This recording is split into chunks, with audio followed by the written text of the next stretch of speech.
Good evening, everyone, and welcome to this week's spooky episode of Friday Night Fights. And it's gonna be pretty scary if you're up there playing against one of these players tonight, because it's playoffs and we got some matches for you. So I'm here, Dankus Dad. We got Dr. Fish on the OP and Andy Rogers as well. So Andy, let us know, what do we have up first on the docket? Oh my gosh, thank you so much for asking me, Dad. So we got two amazing matches tonight in Legacy, one in Legacy, one in Hero. So we're going to be starting off first in Legacy. We have representing Diamond 5, Bryce Cryption. And for How I Met Your Murgle, we have Corridon going up against each other. And it looks to be pressure is on the line for Corridon.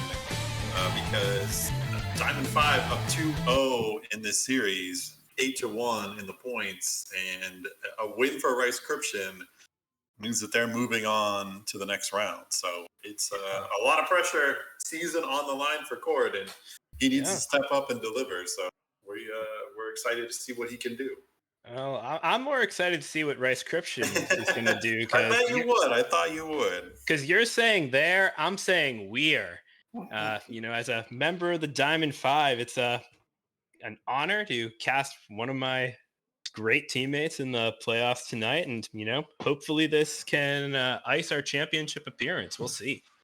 Yes, and I'll be throwing a little bit of the mojo behind Corridon, because I do sit on the How I Met Your Murgle the Discord group. So True. well, I'm not a member. I'm in the I'm like team adjacent, being in their Discord. So Fair enough. yeah, very exciting. And then in the late matchup, we have Laughing Frog going up against Rice Cryption. So Rice Cryption with the double header tonight. But the tables are turned in the later matchup because he needs to step up and get the big win. They're down 2-0 against another Pit of Misery, and season's on the line for him. So he's going to deal with the pressure. So first match, no pressure. Second match, all the pressure. So we'll see how he does. And I will say, tough loss there from Neji Boston and Righteous Jammies already going down in the first two, and Rice Christian got to go up against Laughing Frog, and she's been tearing it up this season too. And I'm a Rice Christian fan for Legacy. I'm a Neji Boston fan for Legacy, but got Justin, Wild Nine, Geranium going for APM. I don't know. I might be Team Laughing Frog on that one. So Rice, you better not go 1-1 the other way. Don't do that to me.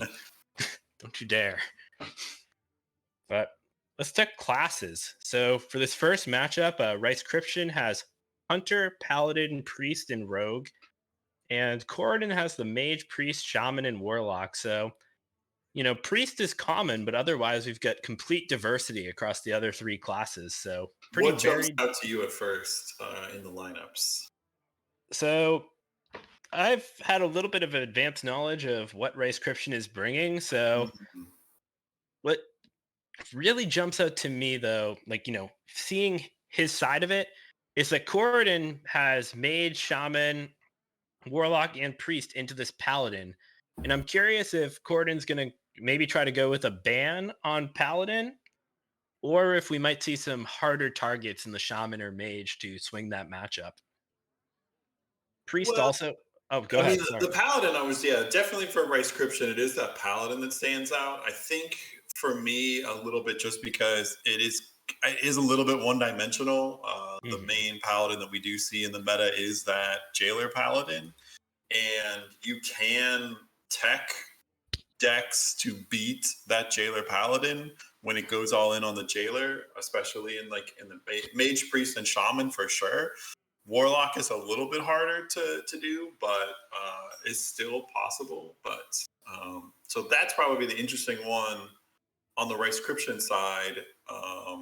On the Corridon side, it's definitely that Shaman. I don't know where its place is in the meta these days. It's kind of an odd, it's not a great deck, but it can do great things. Is the best way to describe it. Hey, Like it's over 50% of top 1,000. It's still getting it done. You know? it does. I mean, like, yeah, if you play it right, but it really relies on, especially in the early game, getting those nulls, getting the muck pools. And if it doesn't do that, it doesn't really have a great way, I think, to fight back on board. Like it really can be really kind of sloggy. Yeah. And it also really is heavy dependent upon the draws of either, coming off the Murlocs or getting the infused 5-mana minion. I forget the name of the Joker. Famished Fool. Yeah, the Fool, and getting big draws off that. And if it doesn't, it can really starve itself for a while. So especially in a 40 card deck like that. Oh, yeah. But, you got a lot of ringers in there. You've got Clownfish. You got Knoll and Muck Pools, True. like you I mean, it said. definitely can get it done. That it does. And Dr. Feach, what do you got for us? All right, so we have bans from each player. So we didn't really touch much on either of the classes. We touched briefly on the class that Corridon has. That Rice is banned from Corridon. So Corridon doesn't have Warlock, and we didn't touch on the Hunter, but Rice Cryption's Hunter is banned. So it is very interesting. So it is Mage Priest Shaman versus Paladin Priest Rogue. That's very surprising. So Corridon's lineup is one that typically is very strong into Hunter. So I'm eager to see how he took these decks, because I think it's going to be spicy. Hunter's what you want to target with those classes usually. So Yeah, let's get into it. And definitely leaving up the Priest I think is interesting too. Is he bringing something that could beat that Naga Priest? So I'm wondering if this is going to be like a 40 card mage, and if we don't see either like a thief priest or maybe even a quest priest from him, if he's leaving up that paladin too. Yep, Yeah. for sure. Well, if It'll be interesting to see what happens. I've sent the players off to play. So first to spectate will be Rice Cryption for this match, and Corden will be on the top of my screen. And so we're gonna wait on them to start. Yeah.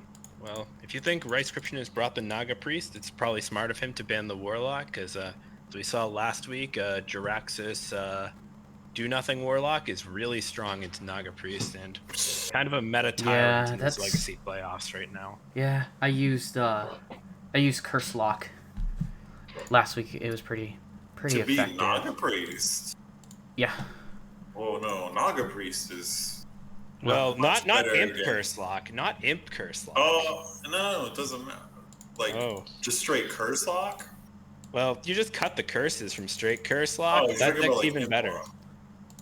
You know, for you THL historians, help us out. Let us know if Popsicooler has ever lost in a THL game when it's been included in the deck list. I imagine it hasn't been in many lists. The players are in, so I will let these wonderful casters take it away. Yeah.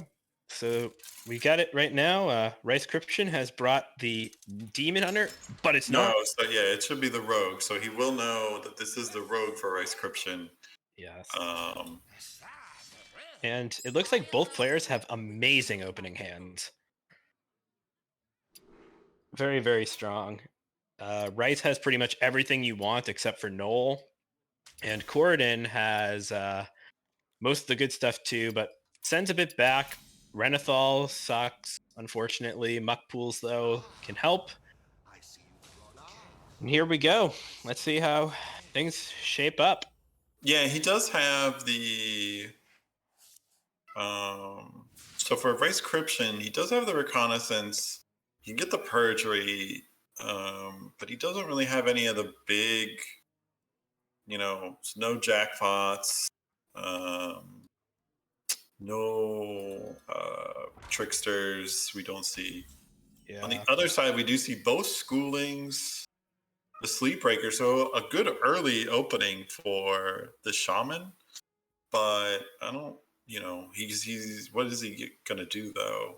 Doesn't really have anything top end. He definitely wants to get that null as soon as possible. So yeah, at this point, I like the preparation reconnaissance to try to get ahead on the board, and it looks like that's what Rice is going to play to. But Corridon's given a little bit of an out, going for the muck pool instead of the schooling. So that could mean that Rice Cryption will have a little bit more time to establish. Thick Eyed Kodo and Stormpike Battle Ram are both great. Battle Ram discounts Krakatoa later, so it's really powerful as comeback, but plays a little worse into schooling. And the Kodo just makes sure that you have the sustain to go long, and a 3/5 on turn 2 is nothing to scoff at. yeah, given that this is not a real aggressive matchup from the shaman, I definitely think that you would want to grab this ram. I think it's a little bit better. If it was more of an aggressive matchup, I'd probably go opposite with the Kodo. Agreed completely. So looks like we might see the coin on Corridon's side to get rid of this battle ram, or maybe just a bit of a slow roll. See the second location. I think you just hold it. And he holds all of it. Oh, probably see both. Yeah, both secrets here I think are pretty reasonable and puts a lot of pressure on Corridon. Yeah, and this double cross almost always goes off. Yeah.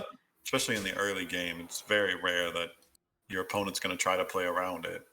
I think with the rogue having 2 cards, it's not unreasonable for Corridon to just play 2 swarmers and slow roll, but we'll see. We'll see how he navigates this. Because, typically this XL Thief rogue list only runs these 2 secrets exactly. So just chooses to play into it. Yeah, and I mean it's Oh, and there's the Krakatoa on curve. it's gonna be Incredible. next turn. Oh, This is why Rice-Krypton is our most powerful player on the Diamond 5. No one else can do it like that. and he is going to coin the other schooling. Yep. Okay. I think that's probably not really necessary, but Yeah, I don't see the reason for burning your coin there. yeah. One of the problems that this shaman deck has is that it really wants to act a lot like a druid. It really wants to get to that top end, and burning the coin to get a couple more fish. I just don't think I'd rather save it and try and see can I play a Brukan a turn earlier? Can I play Sure. Devour a turn earlier? Like those the power plays that you want to make with it. And Right. I don't see the reason for having, next turn, what are you going to do? You can Renathal and play another fish. Or Sure. I agree. And also, there's no reason for him to even commit to this line either. none He of can hold that these. coin in schooling forever. Mhm. Noble Sacrifice is solid though. Yeah. I think knowing that the schooling was played using Noble to make the Krakatoa a little bit more cumbersome to take care of is probably where my head is at. But the motion denied is not bad. Damage is damage after all. And It's probably the best one. I mean, the other, I don't. Yeah, I mean, I guess maybe. Ice Barrier probably isn't super relevant. Yeah, Ice Barrier is not gonna. The Shaman's gonna beat you. Yeah. He's not gonna burst you down. He's gonna beat you on board. Yeah, it just feels very bad to lose this Krakatoa to the Piranha Schoolers. But, you have to test. Oh, and see, motion deny makes it so he doesn't even have to test. Just an unfortunate result. Thinking about dropping the muck pool, I don't mind using it on. Oh, no, you hold that Muck Pool. Double evolve the Fool and get a 7. Oh, yeah, that's true. That's a good one, too. Yeah, that's very strong. Especially next turn because it is infused. All right, Rice-Krypton. Let's see the scam. Show me the jackpot. Oh, what's his jackpot gonna be? What's he gonna get? What's in the box? Let's hope it's not the 5-mana demon hunter one that summons a demon from your hand. Never. That's the one I always get. Oh boy, those are terrible. Those are neither of any good. Iceblood Tower is reasonable for 0 mana. I would pay that much for Iceblood Tower. But yeah, but alignment. The problem is that with the scabs no, but the problem is the targets are chosen randomly. Well, and a lot of your spells are secrets and reconnaissance, so it's not terrible. You're not getting Rune of the Archmage or anything fantastic, but no, there are worse hits. Gonna burn. Oh no, there are worse ones. I mean, Celestial Alignment's pretty bad. Alignment's good. I think Alignment's really great here. No, because because the problem is that it goes into your pool and you're going to keep burning. It keeps setting you back down to 1. Oh, he has scabs. I know, but you're going to burn. It's just going to keep happening where you keep burning your. Right. That means you can only play 2 cards a turn, though. Yeah, and then sometimes you're going to be can playing play 3. 1. How could you play 3 though? I mean, then you'd have to wait a turn. Yeah, and you can play, and even on the turn where you get aligned, you can still play a card after with scabs. It's in my opinion, it's completely solid. I don't like it. I wouldn't play it. To me, it would be a dead card. I wouldn't want it in the pool. Yeah, I think it depends on the matchup and how deep in you are, but in this spot, in this matchup, I would be pretty happy to play it. So, it's just with the scabs in hand, you would pull ahead pretty quickly in the next few turns. But let's see. For now, though, it seems like Rice is really on the back foot just because there's not much going on anymore. Yeah, neither of them very impactful right away. Yeah, Oasis Ally is just good enough here. Can see Tooth of Nefarian, maybe find something with this dagger, clear off one of the elementals, and maybe get something going. Yeah, that's I mean, he might think of freezing trap. What does he take? Okay, so he does go freezing trap. Contraband stash, another Ice Blood Tower can also pull stash. Also would get another ram. Yeah. But it's not that impactful. I feel like you want. I like looking at seeing what's underneath this tooth. I agree. I think that's the only thing you can do, and now you just got to rip another great expensive spell. Need for Greed is that Yeah. is what we're looking for. Mm-hmm. Yeah, that's great to have in the pool. Yep. I think you definitely trickster this out. Well, or just slam the Need for Greed. Trickster's not really doing a whole lot for the board, and not sure what other 3-mana cards you're looking for. I mean, you could have like other plays. Yeah, just unfortunately, like you having can grab here another. The Wild Hondo comes down. Yeah, it just sort of doesn't do a lot. Like I can say I've played more of my share of this deck than others. And that's good. Oh, yeah, Cecily Tower. Yeah, I told you. Just don't. I mean, they're not the best, but in this Listen, deck, there's a lot of whiffs on reconnaissance. There are, but so when it's cast for free from your probably... deck, it's getting drawn. You're getting closer to your actual good cards. It's I can say I wouldn't be complaining. It's there are worse hits. Yeah, oh, definitely. That's probably one of the better ones. On the other side for Corridon here, very slow up turn. And put back down. Yeah, I imagine that we do see Muckpool. Yep. Let's see what we can get. Oh, Zymox. Throw some curses. Yeah. Oof. Is it a Scab's turn? I think it's a Cecily turn and Sketchy Stranger. Sketchy Stranger is a card I did not expect to enjoy playing with as much as I did. It's been so powerful in these slower control matchups. Especially with Objection coming into the pool. Yes. For Mage. That card is just that card. Yeah. All right, so the bane of my existence on ladder. Rice will protect the Cecily. Prep. Another card you don't really need here. So good to see. Oh, Theatar. Oh. No brand though, at least, but he does have he does have a Mutinous, but he doesn't have any way to play another. He doesn't have a parrot yet to double Mutinous. Yeah, I think Theatar Primordial Wave is probably the play we're going to see. Very strong. Yeah, I like just ripping this Theatar. There's only 5 cards. Yeah, and goodbye, Contraband. He dodged. Oh, he dodges the Scabs, though. Yeah. It's the dodge. You definitely won't pick alignment.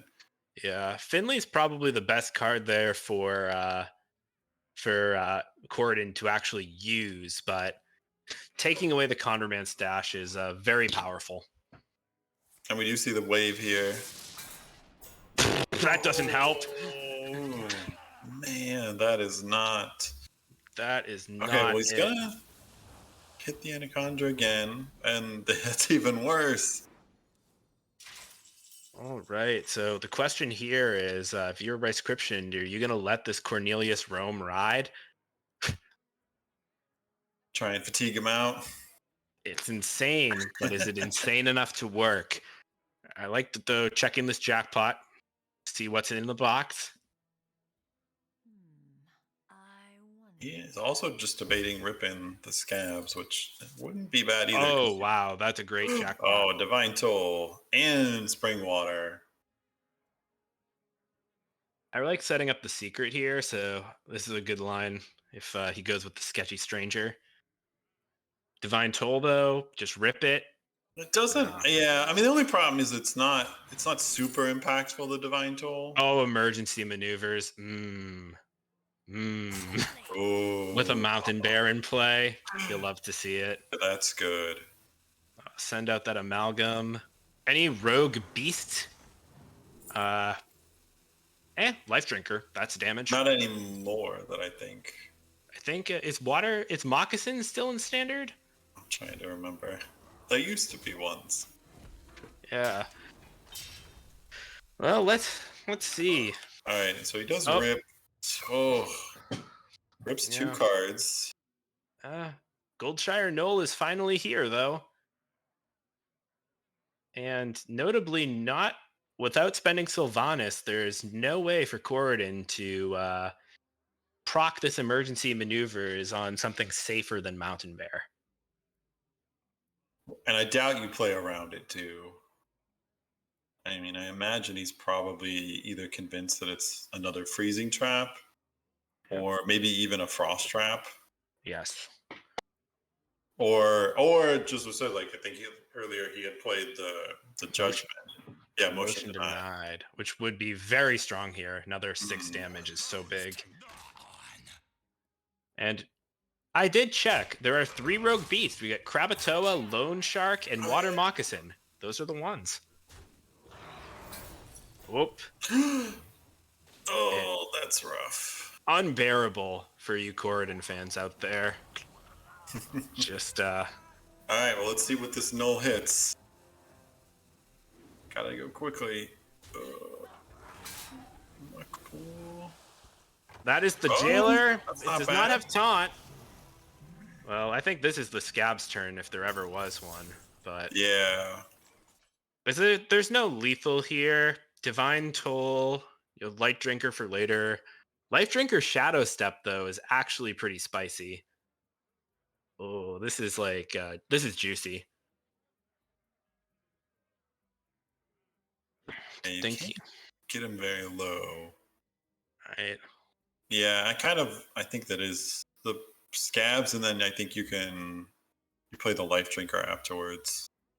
Yeah. Maybe deal with the Murloc so that the board can't get cleared. But even then, the mana is unlikely to work out. Just an interesting turn. Yeah, a lot of decisions. Yeah, but I don't think it gets any better than just slamming Scabs into Life Drinker. Or, just replaying the sketchy Scavenger. And there's not a lot of great ways that. I mean, he can get the Flurgle, so he does have the Flurgle, but he'd have to play Flurgle and 2 Murlocs Yep. to actually get off to handle these 4/2s. Yeah, and this hand is admittedly not a good one for Corridon. Yeah, no Brucon. Contraband Stash. I mean, you take it from the rogue, but it does nothing for you. It's basically a dead card. Right, and we know that other than it will play this this Death Speaker. Yeah. There's no Death Rattle minions though in the Shaman list, so it's gotta be, I think, Glug to stay alive. But we know that Rice Cryption is packing the 6 burst damage from He can draw with the freeze. That's true. See Maybe what look for one more card.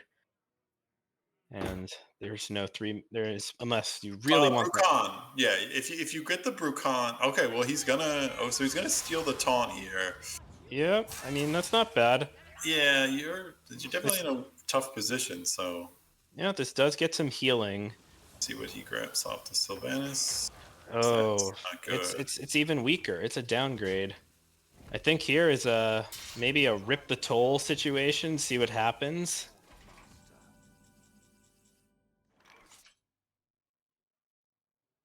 We have a lethal with this Divine Toll. Yeah. Sometimes, not very likely, but it's possible. Yeah, it needs to take out this taunt. It does not, but 2 hits on the minions there is pretty good. So the taunt can get removed. Is there any way he could get... No, there's no charge. Yeah, there's not a way to generate an out. But there could be a secret setup here, which I think is probably the most powerful thing Rice Cryption has access to with the remaining mana. Mm-hmm. And then after that, maybe just rip the Finley and go looking for something else. But Ooh, none of these are great. I mean, Maybe Oasis Snake Ally Trap? is just more pressure. They Yeah, have to he play is. the Yeah, he's field. gonna trade. So yeah, that's probably the best one. Yeah. Yep. Slams it. And you definitely push this damage. Yep. And there's a school teacher. Once again, nothing really special there. You could get AoE to clear the board, Mm-hmm. but that is about okay. So he is gonna rip the school teacher though. But what do you do on the back end? I mean, you can freeze a minion. Yeah. So I mean, you can freeze the 6/4. Taunts. Yeah, Feral Spirit. So I would probably start by freezing though the shadow here. Yeah, well, first test the secret and finds the elemental. That's a tough draw there. Yeah. Freeze on the shadow. There was slight misplay. Spammy. Oh. Do you just throw this Flurgle out? Yeah, with only Yeah, one just activator left, just to get on the board makes sense. Mhm. And Go as wide as you can against this rogue. yeah. Is Now, that could find the elemental here on rogue. I think there are elementals that get this done here. So let's see. Oh, Yeah. nope. Just gonna Finley.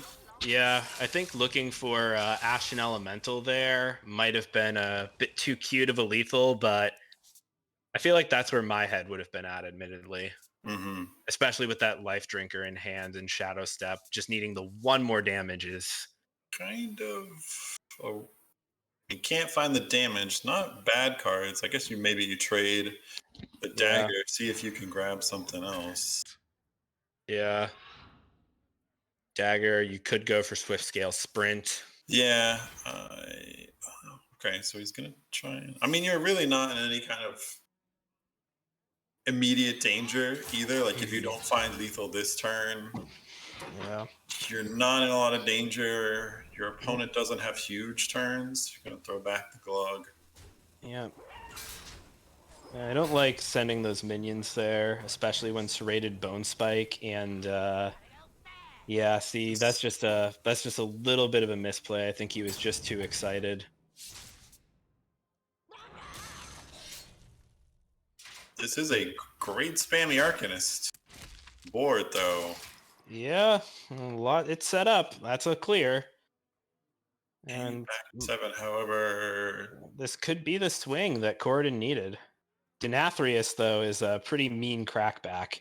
Yeah, how can he put up enough? So it will be 6. So it can put up 9 health, heal so 2, 16, 11 from Denathrius, 2 from the weapon. So it's out of range, but pretty good.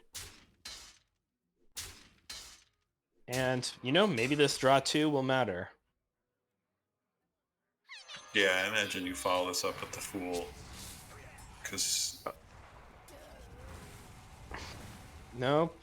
Well, it's overloaded. That's right, from the Spirit. We forgot.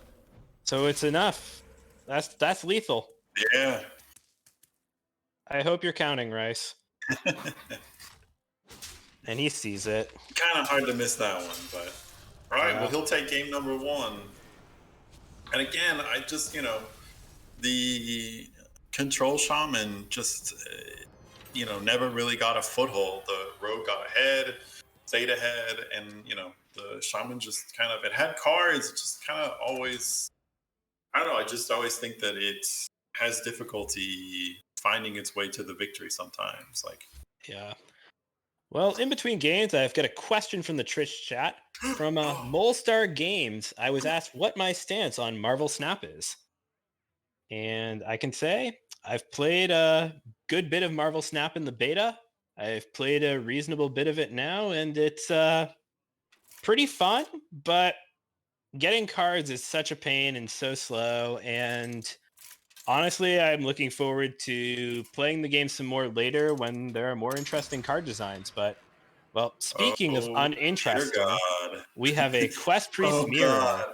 No, well, we were afraid that we would not be able to fill enough time between our two games because there is a 2 hour or an hour gap between the start times of the two of them. Not anymore. Not anymore. So you Uh, can tell me all about Marvel Snap because I have not played it at all. yeah, it's cool. If you ever played the board game Smash Up, No. think about like a very streamlined version of that, and it's fun. The art's great. I enjoy looking at the cool cards. The Is it variants are like fun. more of a? It's like a Magic the Gathering N- Hearthstone, or is it kind of more like a Yu-Gi-Oh? neither. Okay. So you have locations, and basically think like three sort of boards. Each board has like a small effect that like affects the minions or the units on it. And your goal is basically just to stack more power than your opponent on two out of the three boards before the game ends on turn 6. So very straightforward, very simple, ideal mobile game since it's only 3 minutes long always. So, but it's fun and made by, of course, Yeah, Mr. Ben Ben Brode. Brode. So, Um, yeah. Uh, Although, we might not have much more time to talk about Marvel Snap because this Quest Priest Mirror is actually going a lot faster than usual. Both players are actually on track to get a lot of their quests done very quickly. So, like, if Rice can find a 6-drop here, might well, be on curve. yeah. Nope, doesn't find it. Can't do anything. Maybe you. Ooh, I Oh, guess maybe it's take the mute. It's shrink. mute. Yeah, probably muteness. You want to Yum yum yum. obfuscate your opponent as much as possible in this matchup. Yes.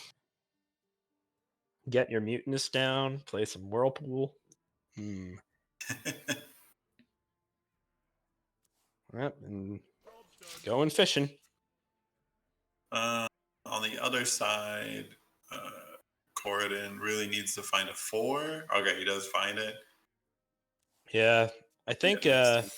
this might have been one of those rare cases where playing for Tempa with the 5 might have been good, just because Racecryption is so behind on board, and getting 10 power out might actually be enough to pressure life total.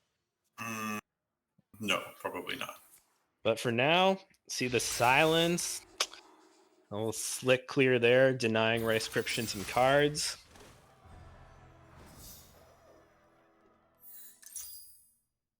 Looking for his 6.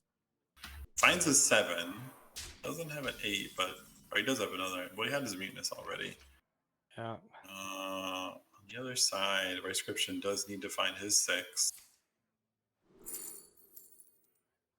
Get another Spirit Guide. Yeah, I think with the Zyrella in hand, that's pretty good.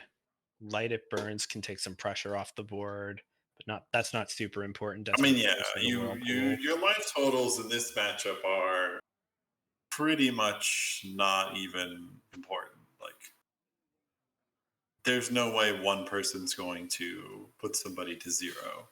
Yeah. Right. Grab that Spirit Guide, Rice. Yeah, I can't think of. Maybe he's thinking, well, Clean the Scene can take these 2 minions off the board, but you want to dig. Oh, okay, so he takes the Light It Burns. Yeah. Hmm. Well, I guess maybe it's the thought that he doesn't want to draw 4 cards off Zyrella, just Hmm. because even though the Spirit Guide was silenced, the Death Rattle will still go off, as we've learned before from those Mill Priests from the last expansion. Light cannot exist. All right. Drops down his 5. Yeah, speaking of Yeah, Mill. probably want to see a trade.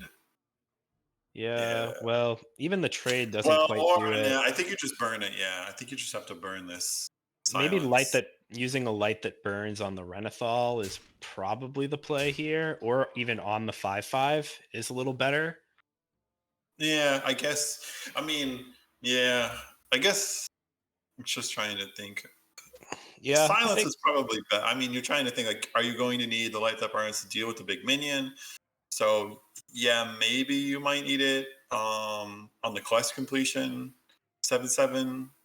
but you have other ways to deal with it. So Yeah, and you're drawing 2 cards anyway. I think light that burns on the spirit guide is definitely the best way out of this, but that's very funny and just shows how this matchup is not a spectator sport.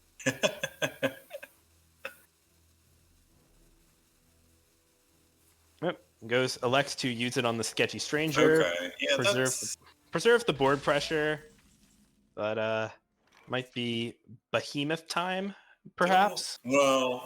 I guess you can. I mean, he is a little low, so you might play it. I might also say to trade this Could be amulet. mutinous. Rightscription knows that mutinous is in Corridon's hand, so But wouldn't you want to hold that perhaps. But for quest knowing that, completion, especially when if you have the brand?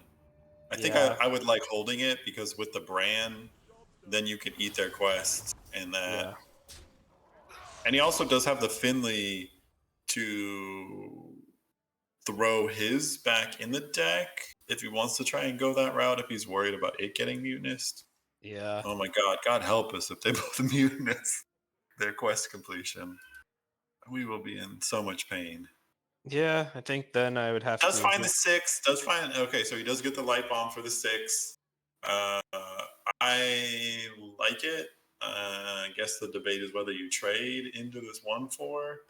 Uh, doesn't really matter either way. I mean, you send it face if you're gonna light bomb. I don't think a 1/4 ever is relevant. Okay, so he does. Electing to trade here, which I think is a little bit slow, but there's the 8. So Yeah, I don't like because you want to play 6, 7. I mean, you could go 6, 7, 8 and get your quest done in 3 yeah. turns. Oh, Rightscription has found 6. Yep. The path is clear,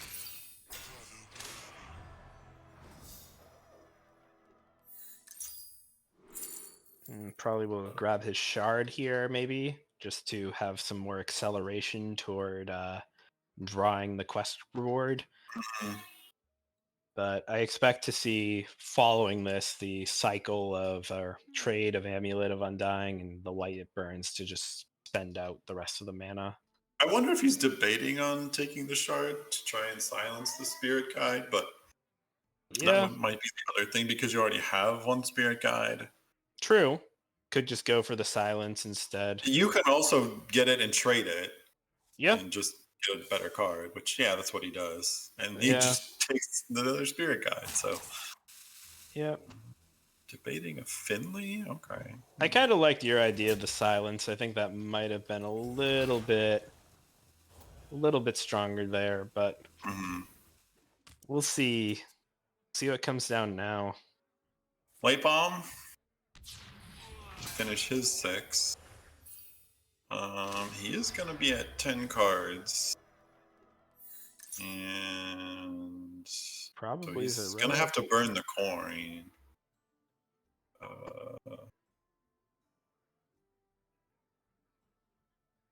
Yeah, I guess that you can.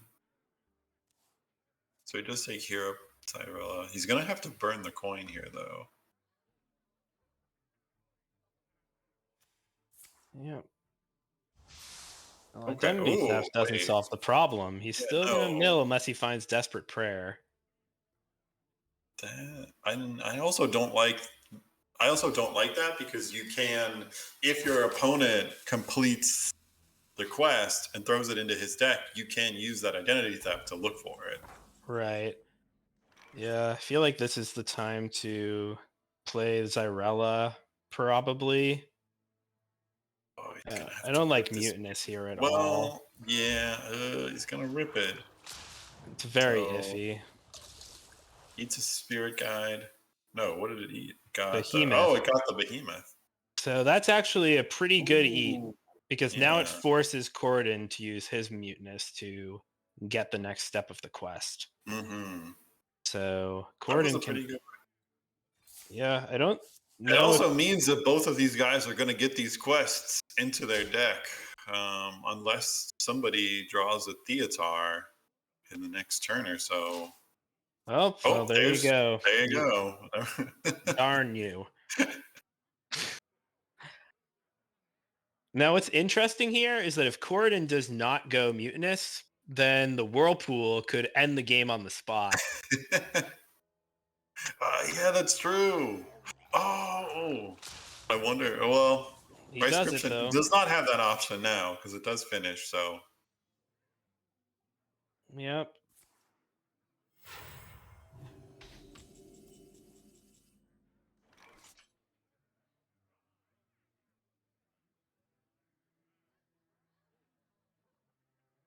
Don't you do it, Rice. I swear to God. Don't you dare. About finishing. Don't you dare. Do not do it. He's thinking about finishing. It will mill his quest reward. I swear to God. Don't do it.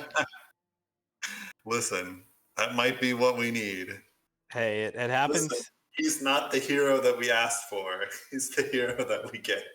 Rice, we reviewed my replays where Zancat did this against me, and it's no. Oh no! No, he's doing it! Oh gosh! Oh no! Light bomb. There's two. He's gonna heal. Oh, and the quest gets burned. Oh no! Oh. Well, it's not lost yet because Theotar exists, but geez, my man. Oh, that's so painful. Oh man. And does he still have Theotar, I think, is it. Like, okay, so it's does Theo or bust. And well, he still has one identity theft though, or did he play both of them? that's a good question. I think we saw both already. Okay. Yeah. So he could Theotar an identity theft from or did he burn his identity thefts? I think that he also burned. No, he only played one. So Corridon still has an identity theft.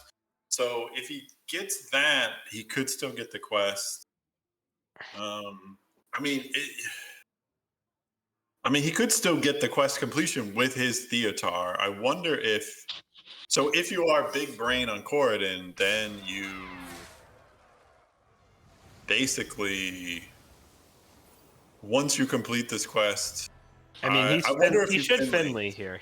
I wonder he should Finley. Like this should be the Finley because that prevents the.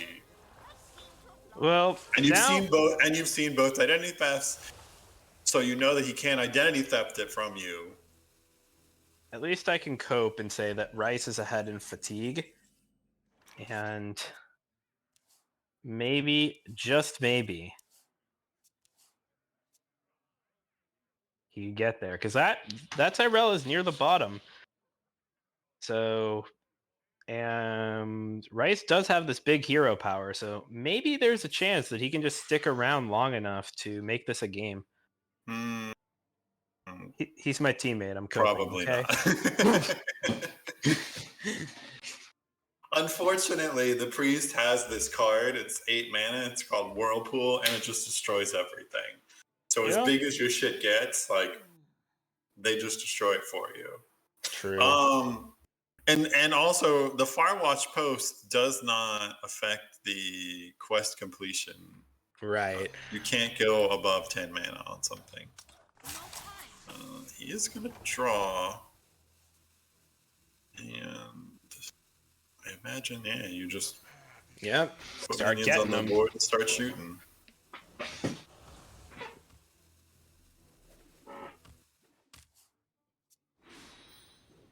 The other side, probably Venomous Squirpid. Okay, so he's going to draw. Does get. I don't think it's Whirlpool turn yet. Don't mind. I think I would like to probably either see the Stranger or the venomous scorpion here. Yeah, I like Scorpid personally, but I don't think that you. Why? No, you don't need to silence. yeah. Counterspell is just nice in the matchup. The silence is okay just to at least take stats off the watch post and stop the disruption, but there are better things to use it for. Yeah, yeah. I mean, I The guess. silence here, though, it's much better. Yeah. Can do this. It deals so much damage. Silence, Cathedral, and Clean the Scene is like a really good turn. Yeah, but you wipe out your. Well, not with the Phase Cathedral. two. Oh, yes, that's right. So you can Cathedral to get it to 8-7, and then Clean the Scene will clear the rest of the board after you've pushed your 10 damage. So Looks like he's just going to go for Behemoth, though. yeah, I think this is a losing line. I think it's a lot weaker. It just makes things so much harder. So, giving Corden another 8 HP, putting stats on the board that just aren't useful. I mean, emergency maneuvers, only one of these secrets that's relevant. Okay. That ain't it. Yeah, Vengeful Visage. So, Whirlpool looking pretty good here. Yeah, imagine we just see a Whirlpool. Get rid of the Sketchy Stranger on the other side as well. Yep. Get a little closer to that quest board. Yeah, hero power, and yeah. I imagine that we're going to see a lot of hero powers for a little while. Yeah. So exciting. See maybe if the shard gets sent in, looking for something else.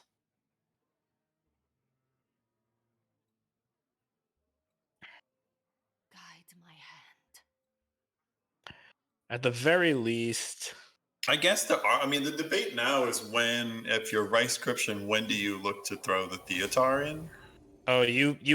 Rice should know, because the Zyrella is a deterministic number of cards from the bottom of the deck. So Rice knows when to do it, and it's not now. Mm-hmm. Yeah, but you're not going to get the Zyrella. I mean, he's going to draw it on the turn and play it on that turn. So Right. you have to look for. I think that you're going to have to look for the other identity theft. Well, it's gone. We know it's gone. No, no, but Corridon still has his identity theft. From He what still Dr. have T said, I think both have been used. But I may be No, misremembering. no, both.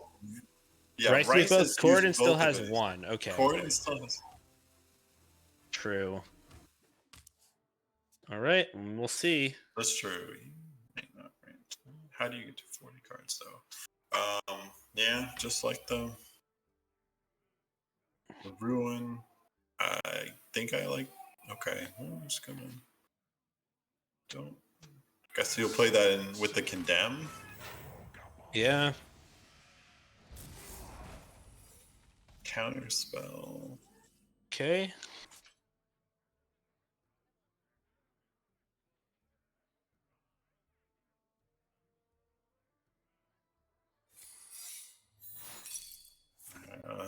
That's probably the best card to get counterspelled.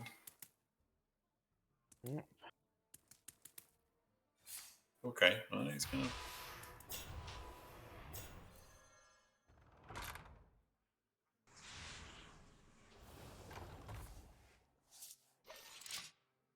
Najak. As the Hexer. Up. Double Venomous Scorpion.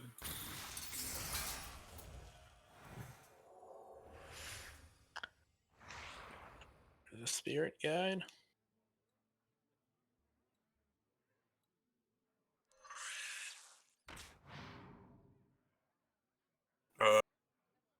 Drown, yeah, it's probably the best one. Does this drown ever give Rice-Scription an out? In the most nominal sense, yes, but yeah, it would give him a chance to put the quest into his deck. However, I mean,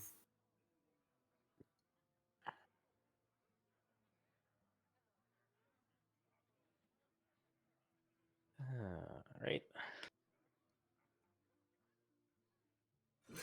I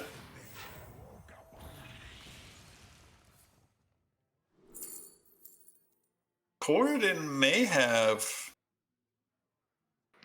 run out. I mean, maybe if you're going to go for and try and win on board, I think this is the chance that you have. Maybe your one chance to do it. Yeah, I 'Cause he feel like really you doesn't gotta have a- always use that hero power button. I don't Yeah. think there's really a scenario where one can afford not to. Got 11 cards left.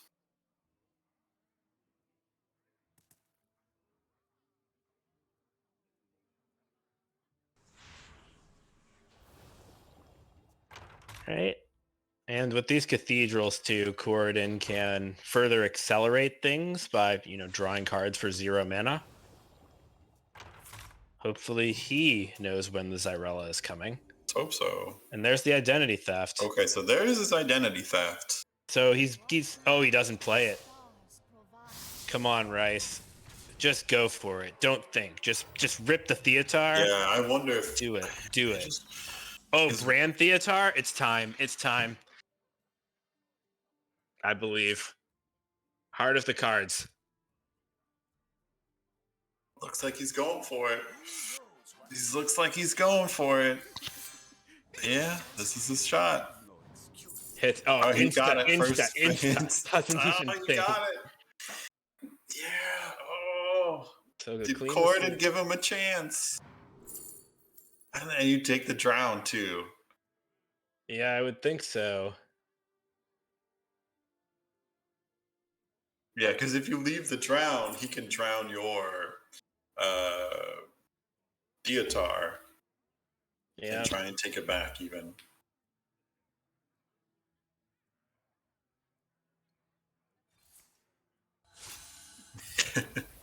So he has a chance. What's so terrible about this is that this game is going to. This is so degenerate how this is going to end. Because if you're Corridon now, Corridon should never play the Zyrella. Yeah. But So he also. if he never plays the Zyrella, he can try and fatigue out Ricescription. Or just not play it to minimize the chances of Rice finding it. Yeah. Which is very funny. Because Corridon wants to avoid drawing cards and then draw all the cards next turn and sit. This is so stupid. Welcome to the Quest Priest Mirror that they Call both of the subjected Grave. us to. Call of the Grave. Could this are there any relevant death rattles here that could shake things up? It does not matter because he does not take it. Well, no. What relevant death rattle? No, I don't think so. Right. I mean, there's bigger. Like, I think you take it because you can get more minions, and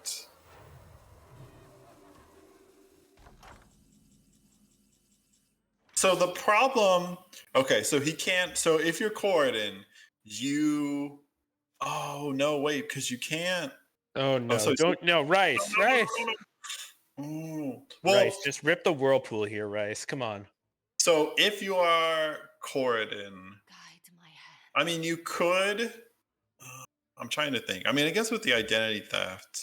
So No, Rice because wants- if he draws the Zyrella, if he draws the quest, he doesn't. Oh wait, he could try and there's get the 7 quest. cards in the deck, and Oh, see he he doesn't misses get it. So Rice had to put himself in a situation where he was most likely to hit Zyrella. Yeah, now This I was- think he's done. Yeah, this was just so unfortunate. He got another chance and just unfortunately was not familiar enough with the situation to capitalize. Yeah, he doesn't hit it. And that's. I mean, you can clean the scene. It kills 2, but it leaves the 8 man. Well, shard clean the scene, clears the board. Okay. Well, he's just gonna leave the 1/3 up. I mean, I guess I see it. He sort of has to take it, right? But there's Zarella, big Zarella.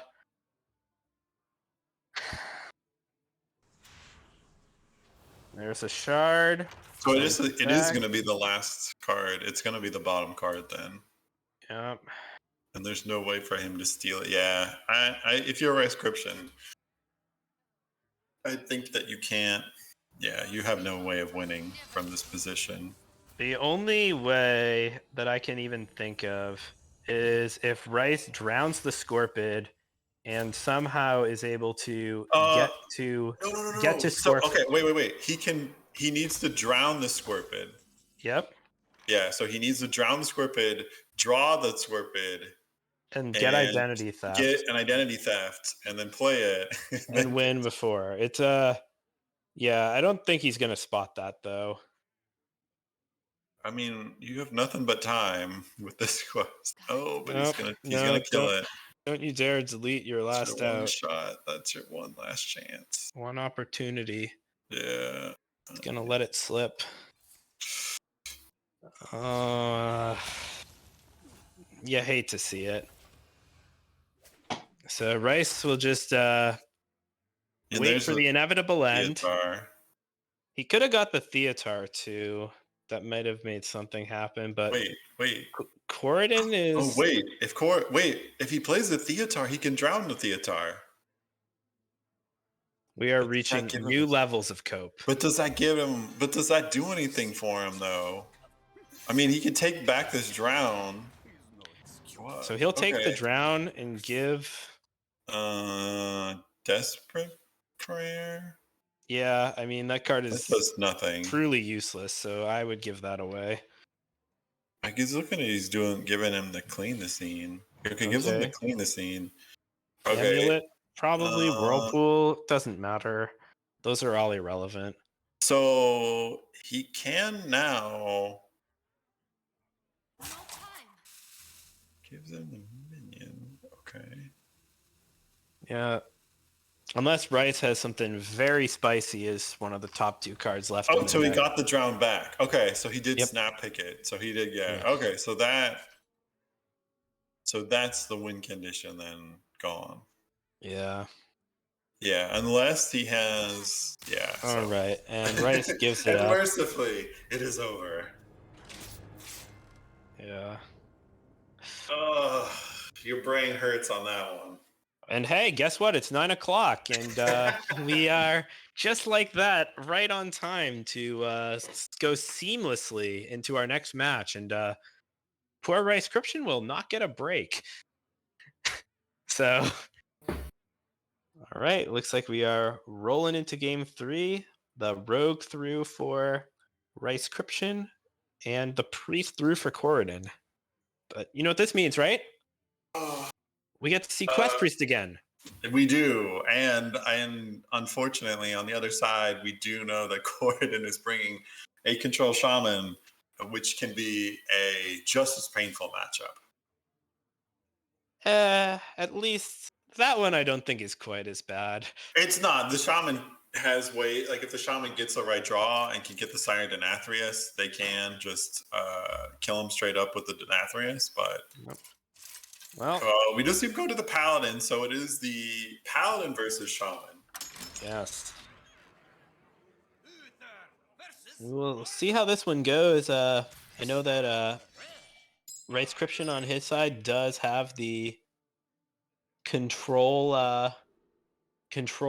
Jailer Paladin going up against Corridon's Shaman. So there's some interaction. I have not played this matchup ever. I haven't played I played a lot of the Control Shaman, but I've never really played a lot of the Paladins.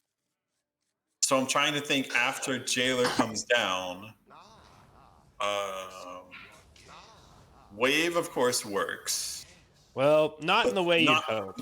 Yeah, but I mean, they're still immune. They're just different minions, but they're 9-mana minions. The Devour does not work. However, does the Parrot work? No, it does not. It doesn't Devour. It can only choose valid targets. Okay, so it won't Devour. Okay. So post Jailer, the Shaman has no way to remove the minions. Gotcha. Okay. So Corridon must simply stop the Jailer or put too much pressure on the board before Rice Cryption can get to Jailer.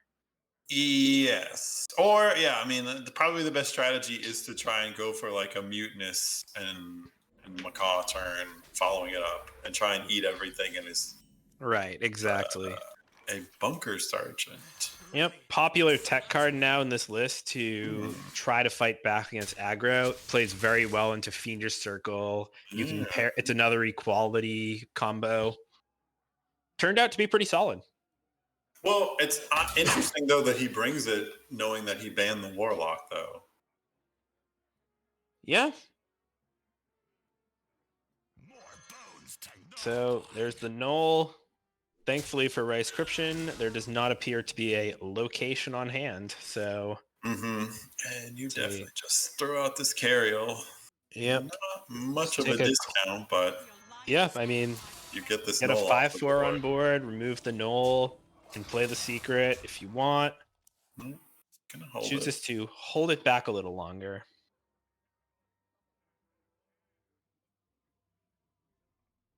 We're going to see the Bolner Clownfish.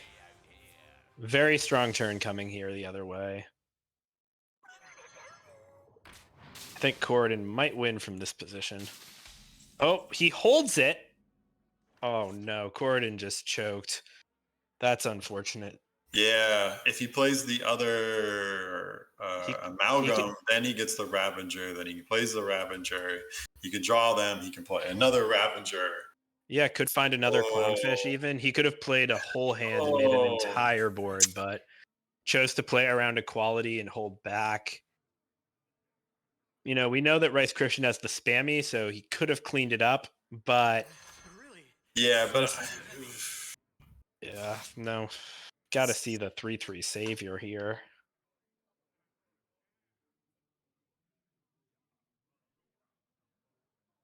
And that Bolner is just too threatening.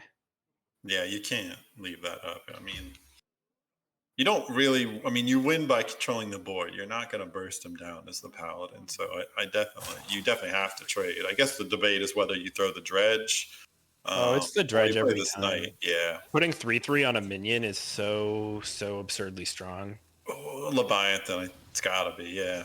Yeah, I think I might have actually picked the Renathal there. Really? Just something to curve out into to get the stats out next turn is so important. I mean, you have the Stonehearth Vindicator that you can play. You also have the Knight of Anointment. I like the big charge. I think that's what Yeah, the rush is nice. It's just like a tricky one though, because like the earlier the stats come out, the better. So now the Murlocs are coming down and cleaning this up. See what you can rip here. None of those are great. It's gonna go for the Lush Water. I guess that has Rush or gives Rush. Yeah, Finley. Probably the best one. Maybe look for Life Tap. Yeah, you need cards. You need to dig. No cards, unfortunately. None of those are... I guess Fire Blast is probably the best. Tank up to rank up. Come on. All right, so now we have this big Leviathan, but nowhere to put it. So could be the Knight of Anointment here to look for an equality, since that gives the clear with Bunker Sergeant. And unfortunately, this Knight of Anointment, if it wasn't buffed, he could have been a perfect spammy Arcanist play, but it is buffed up. Just sad. Oh no. Looks like Rice is going to try to set up the spammy next turn and slow roll things a little bit. And just maybe hold telegraph it a little bit. Yeah. Like that. This Theatar could actually be brutal going the other way. Take either the 7/8 Leviathan or the spammy. I would have imagine though that you would probably hold it until after he plays order in the court. Right. It's just in this position when Corden's so ahead on board, just in knowing the Paladin probably doesn't have equality in hand, it's really good to take away their other answers or access to them. But Famished Fool is pretty good. Yeah, definitely drawing the cards.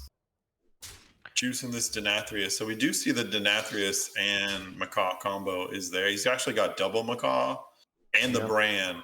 So he can set up. I think that's what you're looking for, is a setup for the big play. Oh, definitely. And this has to be the Leviathan. Yeah. You definitely need to get the order. Get your hero power rolling.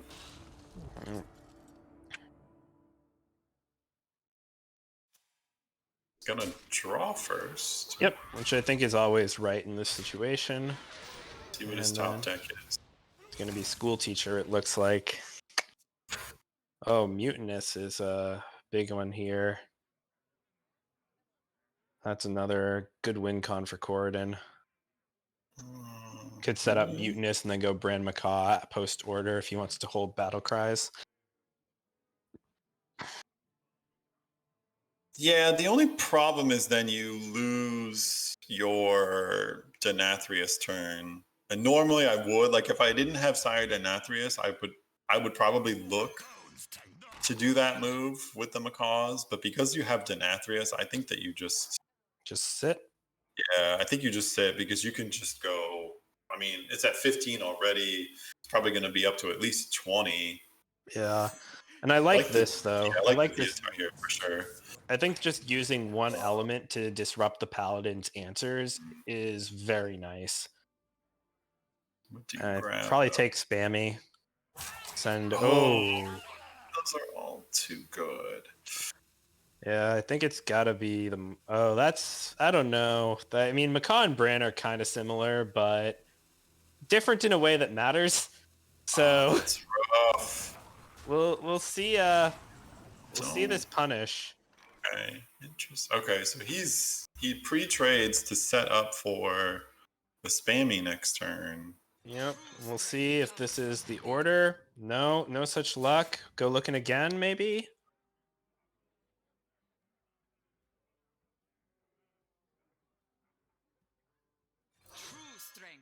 What's coming back? And it's equality. Double another equality.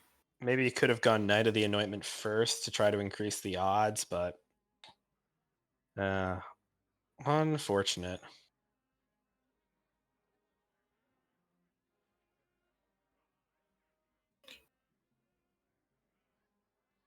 Right. I don't mind going face here. Yeah, because you. Oh yeah, you send it face. You send it face because you know that their plan is just to play the Spammy Arcanist next turn anyway. Yeah. So pre-trading, I don't think is necessary. It doesn't just help. lose 4 damage. Yeah. Right. Hopefully he writes Scription. Yeah, he does. Spots that. Ambassador Phelan, so a little bit of late game there. And you can put Finley on top, maybe? Yeah, that's nice.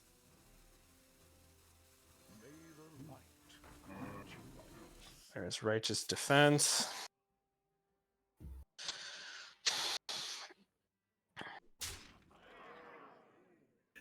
Spammy Arcanist for sure. Do we see the Murloc thrown down as well? I would guess yes. Yeah, especially with this Denathrius, you might as well just throw it down so you can just juice that up. Yeah. The only other fear is if you're worried about, your opponent trying to Theotar you and take your Denathrius. Here we go. Phelan Finley, one time. That's never correct, but it's really funny. I hope we see it. I mean, your hand's not great. But if you Finley and hit Cariel, it's so much better. Yeah. But Phelan's really funny. So I'm casting here. I'm rooting for the funny play. Yeah. All right, let's see what he gets. Diamond 5 does a little inting once in a while, but hey, we'll see what happens. All right. Maybe these colossals are it. Let's go. What did he get? Gigafin, Gigafin, that's good. Gaia. Blackwater Behemoth, Amber Right. Watcher, Renathal, Order in the court. All right, well, we're going to see some order. Must move quickly. And then there's the Jailer, so we know it's probably Sire Denathrius coming next. Yeah. Brucon. Is it one turn too late, though? I don't think it's too late, but... Oh, no, I mean, like, he doesn't play, I guess he doesn't play the Rays. Oh, what did he get? Oh, Gigafin. Oh, it's a good one. It's a good one, but... And he also has Rush on it. It's not the Jailer.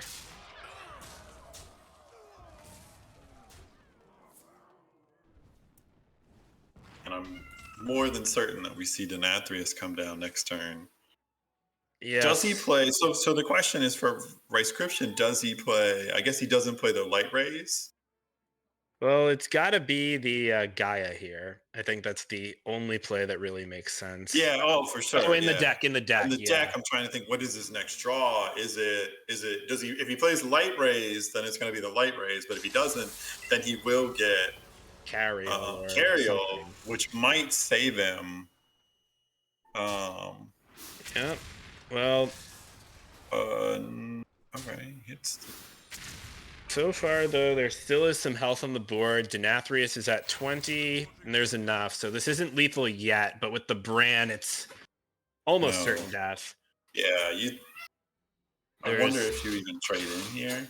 No, I mean, you just play I don't think so. I think you just smash it. Yeah, into face. Yeah, you just slam Denathrius, go face. Sometimes this is lethal. I'll just say it. Sometimes it's lethal. It could be. No, yes, unlucky. It is. Unlucky. No. Oh, sorry. And, well, we'll see the Carriol, but we know it's not enough. Yeah. I mean, he's not dead on board if he plays the Carriol, but he... That's 40 burst damage in hand, so... Oh, we know that it's death. Oh, he yeah. doesn't know that it's death. Might think about Denathrius back, but no. I mean, all 10 would have to go and hit the other Denathrius. Well, that's unlikely. And even then, it doesn't solve the problem. Yep, that's going to be game, so... 2-1 lead for Corridon back up against the wall. Yeah. And he will take a 2-1 lead. And one more, and he keeps How I Met Your Murgle in these playoffs. Yeah, but it's our destiny to see Game 5. So wow, no respect. Doesn't even show the brand. Yeah. He might not even be running it. Can't say. Got to protect that information for next week. All right.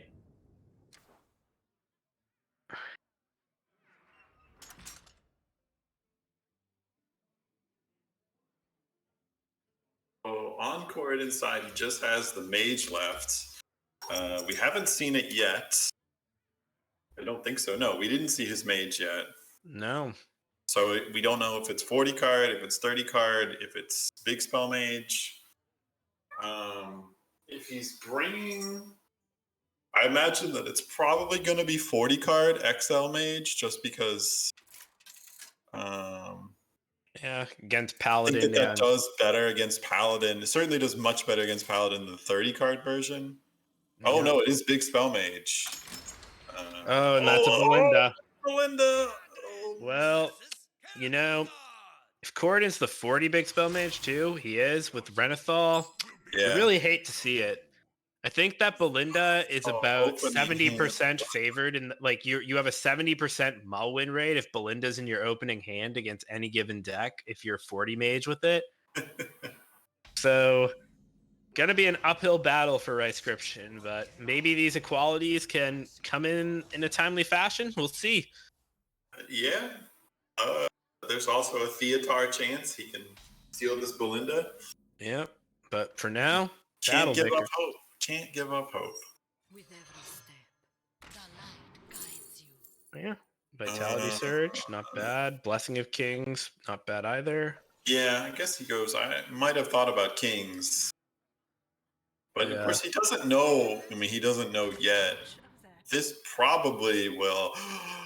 Oh, do you take another Arun? So it's a shooting star here for Corridon. You Play it think very so? safe. Yeah, I mean, Oh none of no, those. he's going for Arun. So if I'm Rice, I'm going to slam the rune, of course. Oh yeah. But if you're Corridon and pick Shooting Star, you know that Rice Cryption is not getting a useful card. Although I guess Shooting Star does kind of pair with Equality, but this rune is like another huge out. Oh, all right. Well, I wanted some runes because last week I didn't get any runes. Well, it's So rune in I time. want some runes. Damn it. Well, you're going to love the part where Rice Cryption says it's rune in time, and rune's all Yeah. over those guys. So But he will now know that this is a big spell mage after that throwback, if he didn't know Yep. already. Don't really care. I mean, this is setting up for spammy, so I can see where Corridon's coming from with this blind. Yeah, okay. That's true. So I like that, but Cariel is just so much pressure here against Big Spell Mage. I think you just windmill slam it. Yeah. You're Get going to that have to discount. try and beat them. Yeah, relatively quickly. Do you just hold? I mean, yeah. No, You know see, what? this is terrible. Now that's a board clear. If Corridon wants it, I don't like this play at all. You mean not attacking in? Yeah, and clearing the 1/2 because now the Yeah. 1/2 can bump and spammy clears on the coin. I think it's what he's looking for. The only problem is that it does delay your Belinda a turn, True. which is painful for you. Yeah, it's just I don't think Rice Cryption wants to give Corridon the choice. And Looks like he's going to go for it. I mean, it looks like he sees it.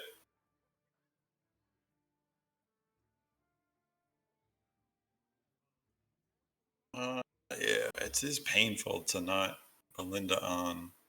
Yeah, all right. He's not. Yeah, I think he's just going to go for Belinda on 5. yeah, Because you're not under a ton of pressure. All right, never mind. Nope, he's gonna trigger. I think this is very winning for Corridon here. Yeah, it is big.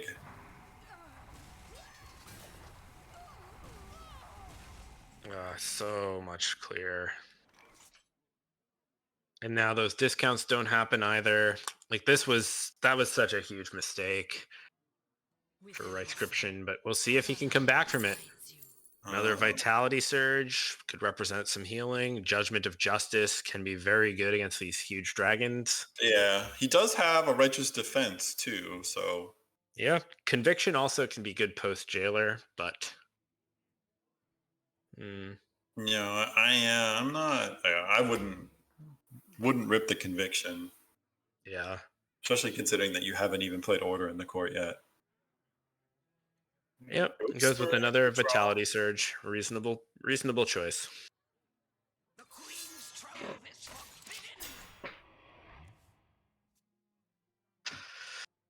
All right.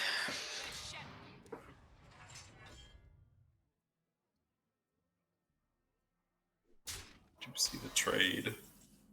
Yep, and Sire Denathrius is a nice pickup here.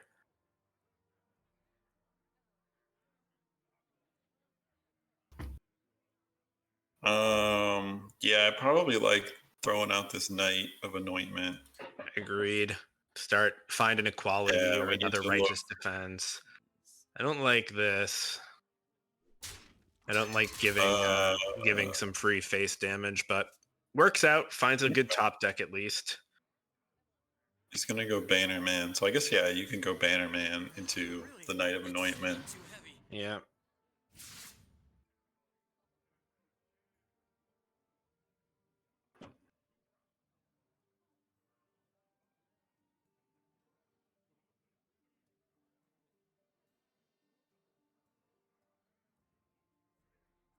I mean, Vitality Surge is a minion. I mean, what is there a particular minion? I mean, Leviathan. Well, that's the best one. So yeah, definitely for next turn. All right, there's an equality. equality. So probably wants to hold on to that till post dragons. Not that it's super impactful here, but this does mean now that Corden will mill a card. We'll see if it's an important one or not, but time will tell. And it is double Drakefire amulets. Yeah. Not Well, necessarily keen on the trades. Fortunately for Ricecryption, this does let the Leviathan clear, but gonna instead elect to use the Righteous Defense, and that's a large knight. Yeehaw! That one's pretty big. May the light grant you peace. There's All another right, Righteous. there's another Righteous Defense. So we'll see if City Tax is used here, or if we just see some more defensive trades Excuse me. along with the Vitality Surge. School Teacher, and then just pops that off. I don't like, well, Mordresh. Oh, So a little bit of it's not the biggest in this. It's not as big in Big Spell Mage as it is in either of the other two mage decks, the Spooky Mage or the 30 card Burst Mage, Pink Mage. So suboptimal clears from Ricecryption punish there with the Starfish. Typically a card you want to play around in Big Spell Mage, and this allows Corden a little more damage. See now, the Jailer. Jailer picked up. Well, he's got all the big order cards already. We see most of the expensive cards we saw last game in hand, so but it he might needs be that Carriel though. yes. I wonder if Corden plays a Weapon Breaker in this Big Spell Mage though. Knowing that he did, seeing that he brought the Paladin, I wonder if he does play it. Yeah, I feel like from this position though, Carriel honestly is not that necessary here. Like, I don't think if you're a Ricecryption, you turn it down by any means. Well, this card's getting milled, so Rice is choosing what he doesn't want. And it's he can. Okay. Yeah, he could trade the City Tax. Yeah, and mill a mystery card instead. Mm-hmm. But yep, here come the dragons. Good. So Zordrake is the best one, but Yep, there is a Viper over there. Yeah, see, yeah, I figured that.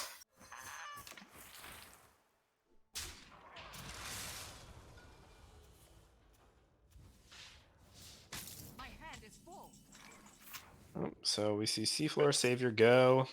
Righteous Defense here is so nice that Ricecryption does not have to spend an equality or more valuable resource. Oh, it lands on the School Teacher too. Yep. Let's see what this draws.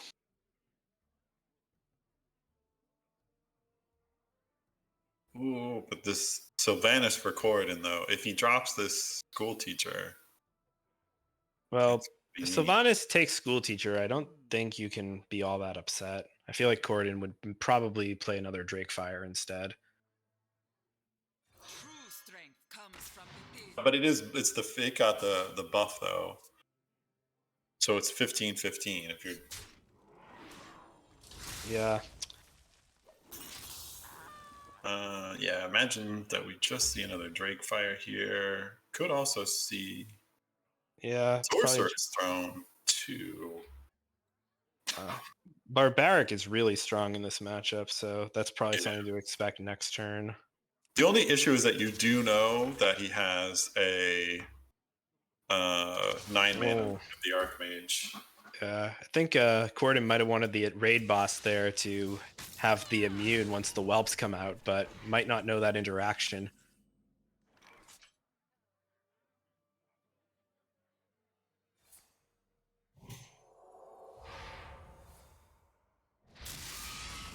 All right, time for the big boy. But that equality is now gone. Anybody? Yeah, this is gonna get stolen by the Sylvanas, and do you take a Blessed Goods or Noble Sacrifice? Noble Sacrifice would be my only two thoughts. Yeah, I'm personally a fan of the noble. I think that if you go noble sack, and then if Yeah, he's they not. They don't have that many rush minions, so I don't mind the noble sack. The only problem is that because you are playing it from. Oh, he takes the avenge. Yep. So the only problem though is because you play it from the noggling, you tell your opponent what it is. Yeah, well, I mean, with Noble Sacrifice, Corden can always play around it and can always play around all the secrets. Like attacking with the smaller minion always plays around what Paladin's doing. Yeah, for sure. I will never serve, but you shall. All right. Who here can spell Zinjari? Anybody? Oh, I think I like the ignite. Yeah, I mean, I think it's extra damage. I mean, I like the ignite for the extra damage. yeah, I mean, both Ignite and Siphon Mana are kind of the same. One of them. But the ignites, like you can keep rolling them though. I don't think that'll ever come up. At Eh. least it's unlikely to. It's probably a better way to put it. Oh, so is he gonna? Oh, so this is gonna draw Cario. Yep. So play He's it. gonna- Oh, that weapon's gonna get broken. Yeah. He's gonna eat 15 straight damage. Yeah, I mean, he can afford it at least. That's the only kind of consolation here. And I think as soon as this board gets cleared, it's not looking so hot on Corridon's side in terms of threats. Like, probably we'll see the Parrot here, but it's so unstaggered. And Corridon... Oh, what? It's Barbara! All right. Is it time to rune for all the marbles? So Barbara, so it just it swapped the 9 for the 9. Yep. Even trade.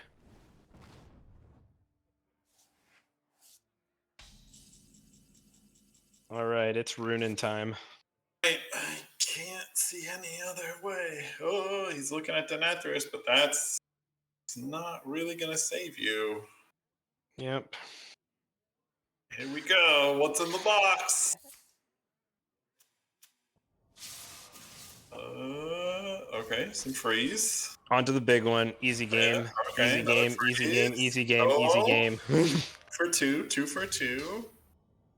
Face is not where you Snap want. freeze. Kill the 15. Oh, another freeze. Okay. Okay, and this is the worst one. Drawn All right. cards. Solid alibi. Wait a minute. That's cheating. Oh. Shattering blast. Deathborn. Oh, that's a good one. Deathborn's not doing much. So yeah, now it's got to be the pressure here from the Parrot. These See what he dragons better gets. not suck. Oh, that's a Bad lot one. of damage. Good. Those are pretty good dragons. Well, Well, one of them's bad. One of them's bad. The other Yeah. dragon's very good. One of them is not good. But... Okay. Hey, it cannot be targeted by spells or hero powers, though. I mean, you want a mailbox dancer coin here. A pinch of that. Oh, so can never take alibi. Yeah, fireball. I mean, Transcription should pick wrong here to draw his card in his deck. We'll see. Transcription will try to play I the think game. he knows what it is, and I mean, he would. All right, he went for the alibi. Yep. All right. Reno is active. That's funny. So he does have Reno, but what is that? So is there any way here? So he can set up a pretty good spammy with the Nagaling can get most of the smaller stuff off the board. I think that might be the play. What spell is that? Oh yeah, Avenge. Yeah, which is not very useful, but So if he Reno's, what is he? Okay. so Reno gain 19. You don't really fight back on the board at all. This plus spammy at least will clear off 10 damage. And then can like leave an opening for Okani to just either soak hits or delay a spell. Mm-hmm. But looks like Rayescription is going to go this route instead, which I like a lot less. Yeah, this Okami, the Okami's just gonna tank 6 damage. Yeah, and the Reno heals, but now there's no big heal post jailer.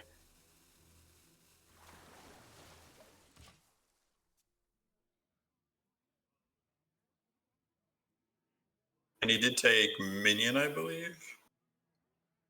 I don't think we're. No, he took spell. He He took took spell, but Yeah, okay. But yeah, it just tanks it the tanks the damage. Reno's more healing later. This was just. I think that this was winnable if he had gone with the spammy play, but tough decision to make in the moment. That's right. Feel groove. Coin, play the Renna. Well, he does have another Well, this quality. evoker does I don't the. know, but he's in. We do know Yeah. what his draws are going to be, though, Yep. because he did order. But we So go 1, 2, 3. it's going to be Theotar. Well, So Theo's Theo. here in hand. It's school Oh yeah, teacher. sorry. So school teacher. The school teacher can So bridge it to 4 and clear everything but the Hala. school teacher can also so it can get it. No, it can get the equality, and then you play Well, it. the Hala is not as big a threat, so you go school teacher and see what happens. But Yeah, so you could get an equality off the school teacher, yeah. and then that would set you up for the spammy Arcanist clear. Oh, come on, Rice. Doesn't see it. No, he's just gonna. Maybe make the Theotar play here.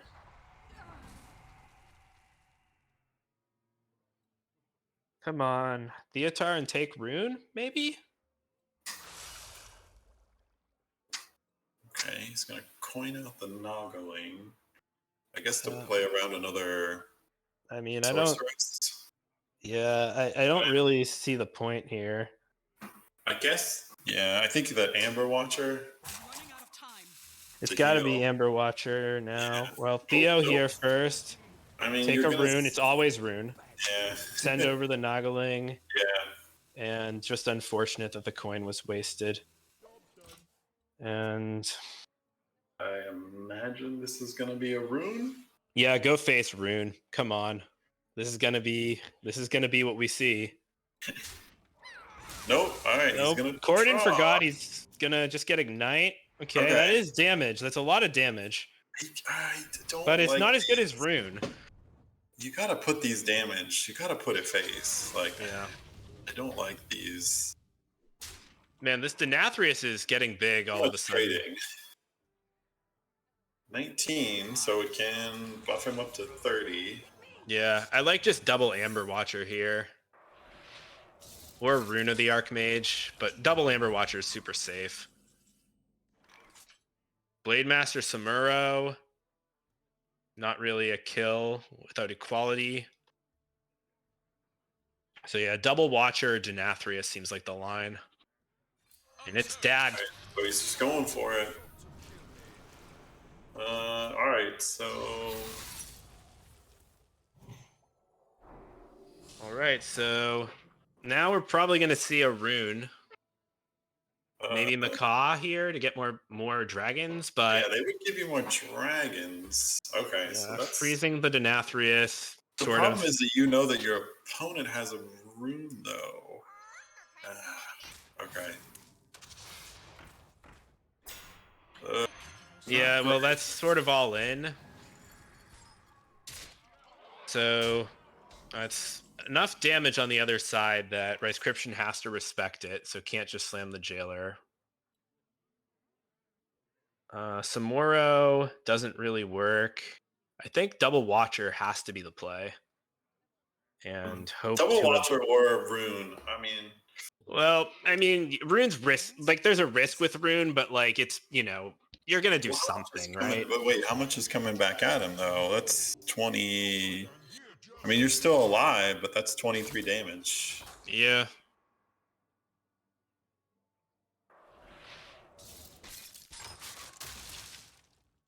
You just send all this damage face. Yeah. I don't like trading. You just go face. Yeah, I guess, though, it's getting scary because now it's at the point where equality's going to show up. I don't like these trades. Yeah, I don't either. Don't win that way. You gotta punch him in the dome.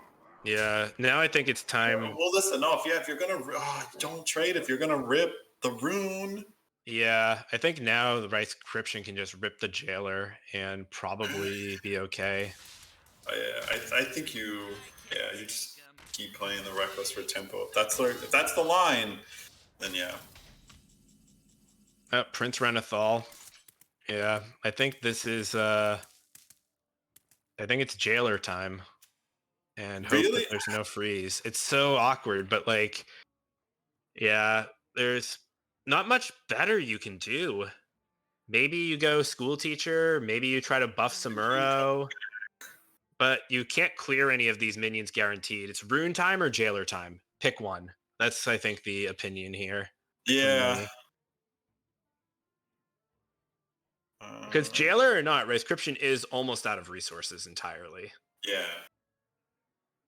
I mean, Guide yeah. my patience. Still got 18 cards in that deck, but he needs that. Yeah. We've seen both parrots. I think he still has one more rune. Because the one that's there, he got one off of the Suspicious Alchemist. Yeah. All right. Running out of time. So yeah, Was it play. stolen? Oh, no. That's both of them because I think that They've he all been stole the drawn. other one. Yeah. Okay. Yeah, he stole one. Wildfire, not And very he got good. one. Injections not gonna help you. Dragon Breath is good. Yeah, but you don't have any spells though. Hot Streak. I don't know if he got it off. Ignite. Does he? It looks like he ignite again. Okay, that is damage off the board. Siphon mana. More damage off the board. Okay. And he did not get the spell off, it looks like. So we're probably going to see this rune here for all the marbles. God, I love Mage in 2022. Here we go. Runes. Drakefire. Okay. Drakefire. Those are good. I mean, Drakefire is pretty bad here. So he got yeah. Oh no, there is one more rune. Okay, yeah. Oh god. All right, but it looks like this Denathrius gets to connect with the face. Or no, it doesn't. No. He can.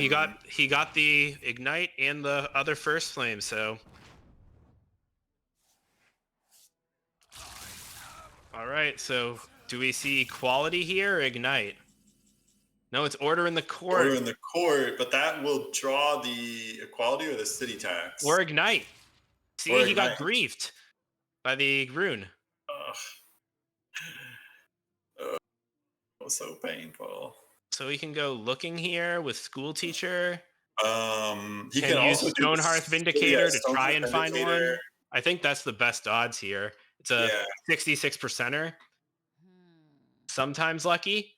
Has he played both city taxes? Yeah, it is. it's an equality. It's just equality and 2 ignites in the deck. So It needs that damage. Oh, but this other rune from Corridon. All are equal under yep. he's Now it's gonna bunker sergeanting time and hero power, perhaps. I guess yeah, hero power. I guess you could also. He might. Yeah.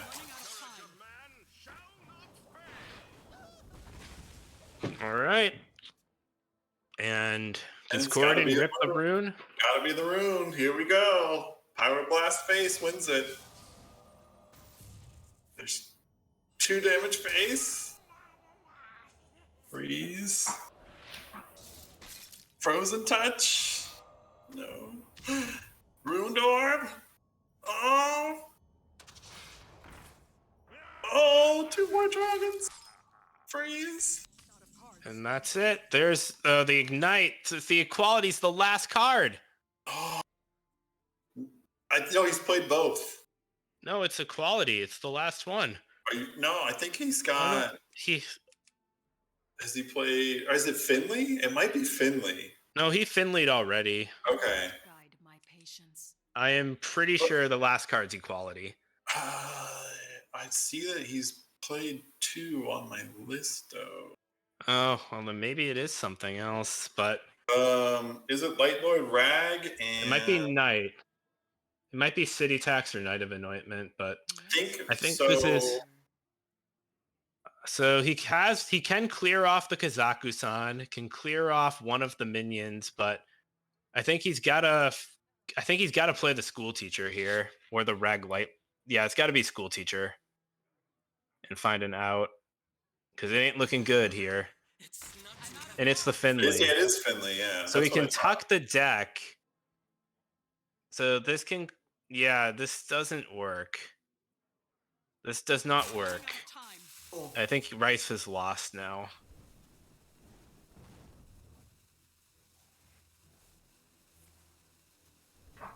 Yep, and that's GG. Yeah, because it's not gonna. Well, it doesn't even matter if it did. Yeah. It Yeah. doesn't. No, he just gets there. Yep. And Wow. GG's. Corden takes it. You live by the rune, you die by the rune. And Yeah. Corden keeps How I Met Your Murgle fighting in these playoffs. Congratulations to him.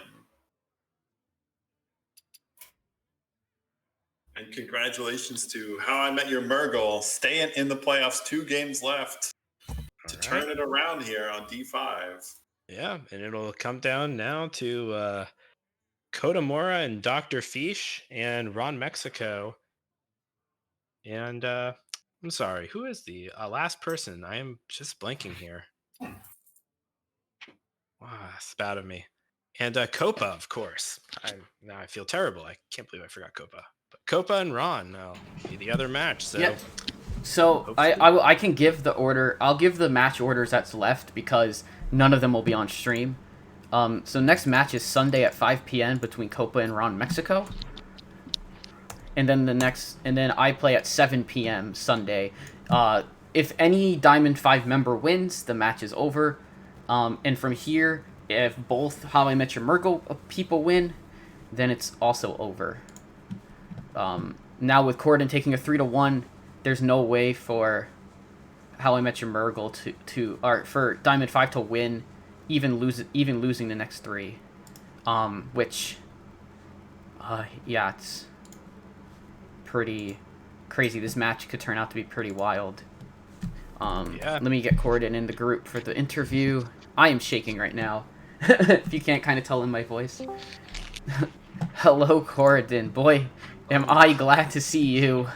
I know Denka's dad might not be as happy, but it was a spicy, fun match regardless. How are you? Wow. How are you after a couple of seconds of reprieve from the match? Not okay. No, I don't think either of you are at this point. Yeah. Oh my god. Yeah, that was insane. I think that was the most pressure I felt in a THL match probably in my 6 seasons of playing, and Yeah. I don't even know if I want to watch them back. I know there were misplays. I know there was bad things happening. But yeah, it was insane. Hats off to Ricescription. Played every time I play against them. It's insane. We played 2 weeks ago and it was the same stuff. So yeah, it was an excellent match, and with those long control matchups, Yes. there's not a person on earth who can make a perfect decision every turn, every time, and I think you navigated it really well. thank you. Yeah, there were some turns where you just kind of had to say enough's enough and go for it. I know the rope was burning a lot throughout the whole thing, and that was the first in a while I've seen a control matchup like that between 2 people. Reminded me of a few seasons ago, but that's what closed decklist bring, right? I think we both kind of surprised each other with seeing the band, and I saw Warlock and I was like, oh, am I missing something? Why did he ban that? And I was like, I must be missing something huge, but no, it was good. They were wicked matches. Yeah, so gotta ask you though, in that Quest Priest mirror, Yeah, Oh God, please, Dad, spare us. let's hear it. when you saw that quest disappear on Ricescription's side, what was going through your head? Well, I am. so I don't really know. Did he have another 8 cost? Yeah, he had Whirlpool. And I don't know what I had on the board. You had a Mutanus on board. Oh, so he had a 12-4 Mutanus and another minion, and you had a 9-9 Mutanus. Oh, that part. So yeah. So if you just whirlpool me, would he have not just gotten the quest? yeah, he would have gotten quest. He could have just attacked you for X amount of damage, boy. whirlpooled, and then he would have gotten quest. Oh. Well, when he milled it, I was just like, oh, okay. I just, now it's the classic. It's like a game of tag. Like, you can't have mine anymore. So I knew he had used both of his IDs. IDs, yeah, and so I was just like, I saw the Theotar, and everyone's been calling for the death of Theotar, but having Finley and being able to get that out of my hand, and then only having my ID left was pretty substantial. So at that point, I really just knew I just need to outlast until I find, because my whole game plan at that point was don't draw if you can't play Zarella. Yeah. Like, straight up. If you can't play her, do not draw. So if you don't have 5 mana, don't draw a card. Yes. I think I was floating multiple mana a turn. I Yeah, was you just pretty saying much to were. myself, do not, don't play cards if you don't need to. I know there's a few times where I think I picked the drown and then I gave him. Oh, it was just bad. Like those were the matches where I was just like, he's got a way to get back. And then I got his brand, and I was like, okay, I got to get everything back. And it was an absolute. Yeah. Dad and I spent the whole time trying to figure out outs. Like, Yeah. I mean how that's can we get it? What is this? How can we get it back? I mean, at that point of the match, that's pretty much how Rice had to approach it. Was I have to use this? I have this one way to get stuff back, which is my Theotar, to try and take. And he correctly identified. I mean, because you never know when cards are gonna get drawn. But the fact that he ripped Brand Theo right after you drew Identity Theft, like. In my head, I'm like, oh, come on, you gotta be kidding me. Like, it was great time. Yeah. Like, I was expecting the Theo a turn before. I was expecting the Theo the turn that he played, and I didn't know if he had it in hand or not. The turn that he played his second Blackwater Behemoth. Gotcha. I had to Whirlpool, and I figured that would have been the time to go for the Theotar, because I could have drawn her, but I had to. Like, I would have just died. So I had to play the Whirlpool, and I don't know if he had it in hand or not, but I thought that was the one chance, and then at that point I was like, I'm never drawing cards again. Like, I will literally go until this is the last card on my deck. But yeah, like, I took the Drown because I was like, if he does Theotar it or somehow gets my ID, I want to be able to drown it into my deck and get it, and I had less cards, like one less card, I think, so it was too much thinking. yeah. Worked out in the end, though, for you. Yes. Yeah. Yeah, we're alive. Yeah, I think the only match of those where I had slightly less stress was the Shaman game. Yeah, my game 1 Shaman, I was not having a good No, time. but the one where you won on Shaman, I don't know. I just felt like it was like you were doing good things. Yeah, my nerves were definitely up high on the first game, so it kind of just brought the thing that had the most. And closed deck list, you never know what they're going to bring, so I just kind of went for whatever I felt I was going to be comfortable on, and it kind of got messy, but we got there. Yeah. I think Rice has to play again. Does Yeah, he's got to gear up for another. So one. Rice has Rice. He did message me, so he'll be back for the 10 o'clock time for the match. So that's gonna be Hero Finals, and this time he has a little more pressure for winning, because if he loses at all, even 3-2, then another Pit of Misery will win the Hero Championship. that is insane. I'll be tuning into that. I Hero Series I feel like Hero Series at this rate has to be more crazy than Legacy, even though Legacy produces much longer matches, especially if you get a lot of control. But I don't know. It's gonna be an interesting match for sure, and we'll get to that when we get to it. Obviously, I'm very relieved that my team fights for another day. I think I guess before we let you go, if you want to give any shout outs, any parting words before we move on to Hero? I know I guess we don't know in Legacy until Sunday. You Yep. and Cope will both play Sunday, so good luck in those. And thanks for having us on stream and casting an absolute clinic of a control matchup. It was, Yeah. I am sweaty, and It was I can only riveting. imagine. It was So, as exciting as a Quest Priest mirror can be. can be, yeah. Awesome. But no, thanks again. I gotta get going. I'll let Yeah. you guys talk about the upcoming Hero final. So awesome. Mm-hmm. All Well, right, thank thanks you, again. man. Talk to you Thanks soon. for coming on, Corridon. Congratulations. Congrats. Bye now. And just like that, THL has conned Corridon into coming on Friday Night Fights again. We did it. really did it. We did it, boys. Claps around, claps around. Yeah, it's Mission always great. accomplished. You know, I think I think just in overall, I think this match as a whole shows just how nerve-wracking these playoffs are for both players. I mean, Corridon won, and he can take that relief, but for now, but you know, this match is high stakes. Win or go home, and we're gonna see it again here with our next match, where we're gonna have about a 10 more minutes probably before the players actually get all set up. I know Rice Christian is probably like trying to kind of recover Yeah, a little bit of stamina to actually to get into the next match. Well, I think just going back to your point, Fish, it's kind of what makes THL unique is the team aspect of it.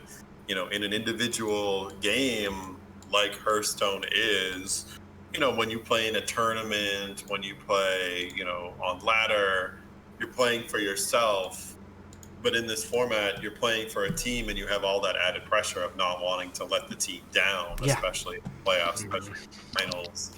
You know, it's really another element that, you know, just adds to the greatness of the league. You know, I really think so. So I agree. yeah, you know, how do you focus if you're Riceception? You know, you just lost a tough matchup. You know, some very close games down to the wire, but now you gotta refocus and jump into another series right away. So Yeah, and out of the frying pan into the fire. Yeah. yeah, back up against the wall. You know, in this one because he's got to deliver for Clowntown. Otherwise, the championship for Hero is going to another pit of misery. So it's yeah. But I guess we could take a look at their classes and start talking. Yeah, for sure. I got them up on the screen. Obviously, our casters cannot see them because we are on a 10-minute delay. So I will say them out loud. So Rice Christian in this match has Druid, Mage, Paladin, Priest. He's going up against Laughing Frog, who has Druid, Mage, Priest, Warlock. So we have, you know, 3 of the same classes. Rice Christian has Paladin. Laughing Frog has Warlock. This is a bit of a different, you know, there's a different element to this match. Like with the classes, it's a bit like, I guess Shaman isn't a so-called standard bring that you would see. There's now druids involved, and so, you know, where do you guys, when you look at these classes, what do you suppose for potential brings, especially in a Hero Series format where you usually want to have something like a sweeper deck in here potentially? What do you all think? So, looking at these lineups, I would expect the Priest on Laughing Frog's part to be her answer to Rice Christian's Paladin. Just because Paladin is kind of inflexible in the format, I imagine that Jailer control would be the expectation. Mm-hmm. So we could see Quest Priest again or Boar Priest if Laughing Frog is feeling like she's up to it. And, you know, we could see one of those decks come to check the Paladin, maybe. But otherwise, it's really hard to say. Druid can go aggro or ramp, and depending on what you think about that, it's just tough to pick out. Imagine in the Hero format, you would probably go with the Ramp Druid or the Celestial Alignment Druid just because it can be so consistently strong against almost any matchup, really. Like the Aggro Druid, yeah, it can get you a win, but to get you a lot of wins in a row can be a little tricky, especially against control heavier matchups like the Mage or depending on what kind of priest it is. Like, it can be real tough. So, Yeah. what I anticipate. Yes. So the interesting part is with Denka's dad having information of Rice in the first series, I actually happen to have information for him in the second series. I am not on their team, but I have been helping them in the playoffs. Doing a little insider trading. Well, I can do insider trading the other way, but I will not leak, I promise. Oh no, I'm not going to leak anything as well. Listen, I know nothing, so... Yeah. Andy...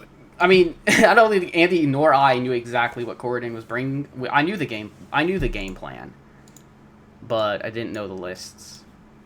But this is such an interesting matchup. There's, getting to see seeing a mage from Risecryption here. He didn't bring it in the last series, but it seems like it's a pretty good bring in something like LHS because it does have some really strong some matchups that it just kind of is polarized into, which is, we're gonna have to see what both players bring on that front. Yeah, and I mean, if I'm looking at the lineups for my mage, I probably would like maybe Big Spell Mage, or maybe 40 card Spooky Mage. I mean, you could tech the 30 card Ping Mage if it has like it's a tricky one against Priest, and Warlock as well is a harder matchup against that just because the curses go around your Solid Alibi. So yeah, maybe I think more of a controlling mage. Probably what I would look to bring. Yeah, I'd expect mage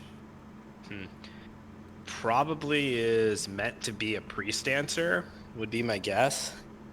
But I would imagine it's got to be 40 cards with alibis, but yeah, not really sure. Yeah. What do you imagine? So what would you go opener then?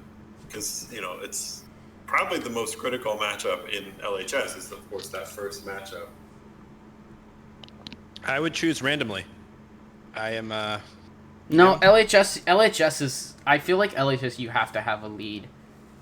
Just from my experience in Legacy, in Conquest, yeah, you can definitely just randomize it. But if you put yourself at a pretty severe disadvantage by playing a counter deck early, that could literally cost you an entire match. It could, but if they get through, if they bring the deck you're trying to counter first, you may also lose. It's just a difficult proposition. Yeah, I think obviously it's just two different philosophies. I think though that the Q order is a lot more impactful in Last Hero Standing, but I also don't think there's a lot you can do about it. So, kind of a double-edged sword there. Yes. Yeah, I feel like unless you have a deck that has 4 super greens, then if you can lead that deck if you just have a sweeper that should just destroy, that should kind of beat everything. There's been decks like that in the past that have had capabilities of it. It's not so much now. I don't think that's something that's gonna be a big issue. Right. But yeah, we've been talking a lot about Rice. I think from Laughing Frog's side, I think it's very interesting. This Priest and Warlock from Laughing Frog, I think, can line up kind of nicely into this lineup depending on what Rice brings. And we saw that Risecryption ban the Warlock in the earlier matchup, so Yeah. I hope he goes back to that again. Leaves up, although Druid is always a scary one to leave up, just because it can just win. Oh, any oh, matchup. sure. Yeah. You get the ramp, you get the guff, and Mhm. unless your opponent Yeah. kills you in that 3-turn window, you Yeah. will have limited mana and cards to do anything you want. For sure. I think in an earlier match. So I'll recap. We can recap the series a little. So this series currently sits 8-2 in favor of APM, with the first match Neji Boston versus Always Just in Time. Justin actually getting an unfavorable win on a ramp druid. I don't know if it was against I don't know. I think it was against aggro demon hunter. It was. And, Neji had a nice hand with Fury, Chaos Strike, and Multi Strike. Yeah, on the coin, Neji and- kind of Neji did not draw very well, and Justin got jerry rig and got pretty fast ramp on things. When did they played yesterday? They played on Tuesday. Oh, okay. Okay, so both the players say that they're ready to go. So I am just gonna Let's do it. wait for. Okay, yeah, you can challenge and ban whenever. So they'll do their challenges and their bans. Oh, and the second match was Righteous Jammies falling 1-3 to I believe it was T Kitten Me, You Kitten Me. And this is the 4-seed match. In this. So this is similarly to the last one. If Laughing Frog wins, then a Hero Finals is over. We will be crowning a champion. Otherwise, it continues on, and Rice-Cription and Clown Town live to fight another match.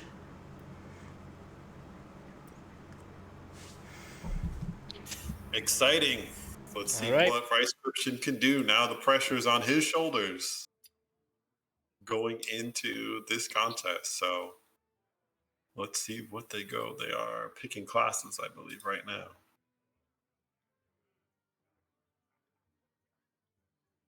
All right, yeah. So I just received the band screenshots. Oh, okay. What do we got? So,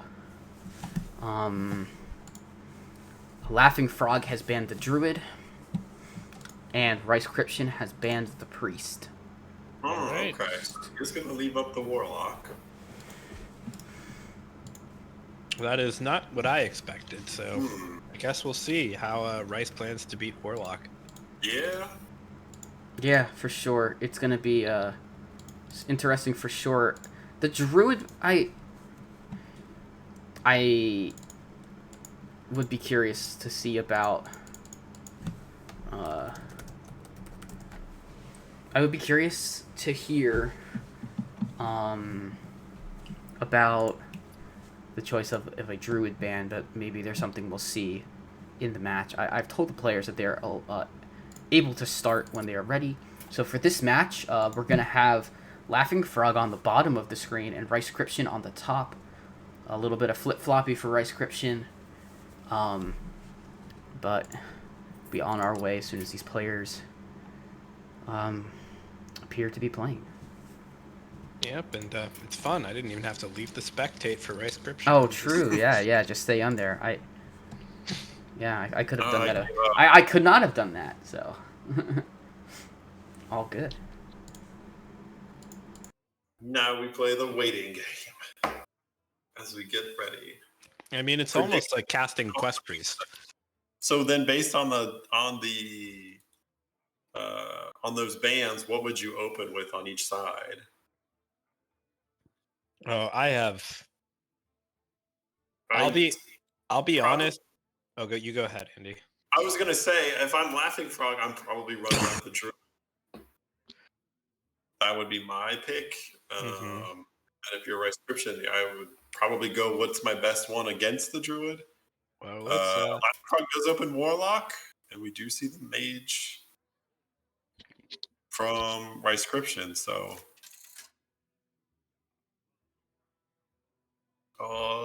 so it is a Curse Imp Warlock. On the other side, it is a Mage of some sort. Mage of sorry, we don't know if it's the 40 card or it's the 30 card.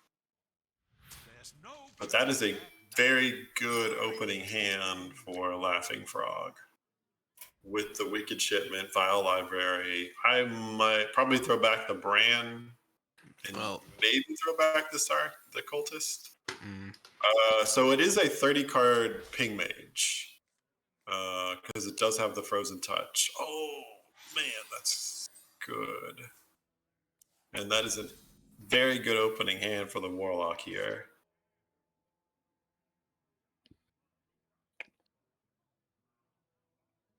And a rough hand for the Mage. Does have the Night Cloak Sanctum that he can use, so... Yep.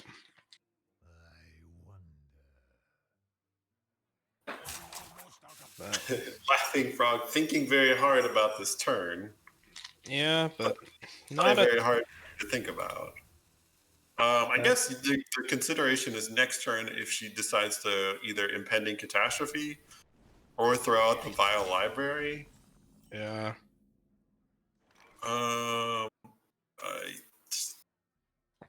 It's probably the library, but a bit of a slow start. Yeah, kind of hurt. The Abyssal Wave top deck's not really good. The Drag Below's a bit slow. And that can happen. Like, that's kind of the downside of this deck is that you can draw into those later curse pieces that kind of do nothing. So I like the Vile Library here. Buff it up. Keep it on the board. Yep. For the next turn, you get Impending, get some card draw, hopefully get another 1-drop. Yep. There's Dawn Grasp already. Sanctum. Yeah. I would have. He mulled it. He had it in his opening hand and he mulled it. And I've always felt that Dawn Grass is just kind of like you keep it. Well, because it's a strong card. I guess in this matchup, maybe you look for some more early game stuff, but right. This one's all about just taking the early control and starting to set up Frozen Touch Burn because you want Wildfire, you want Reckless Apprentice, you want Cloak Sanctum. Those are like the big winners. Good pickup with the Touch of the Nath Museum. I imagine that you play it here. Yeah, maybe coin the Flame Imp as well. If you coin Flame Imp, I don't mind holding Flame Imp.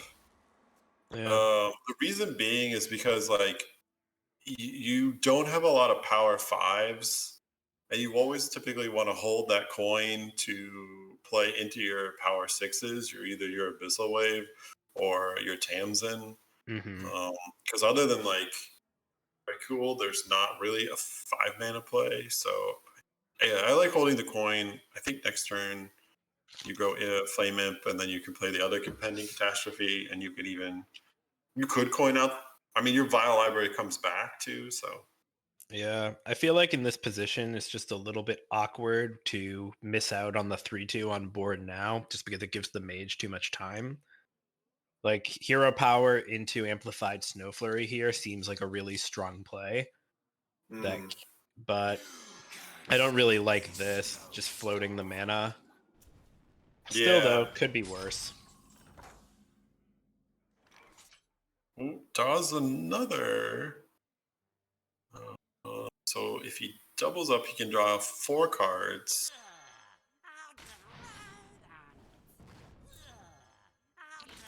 Could maybe even see the second library, but nope, instead goes for the Catastrophe. Yeah, I like this. Getting cards is...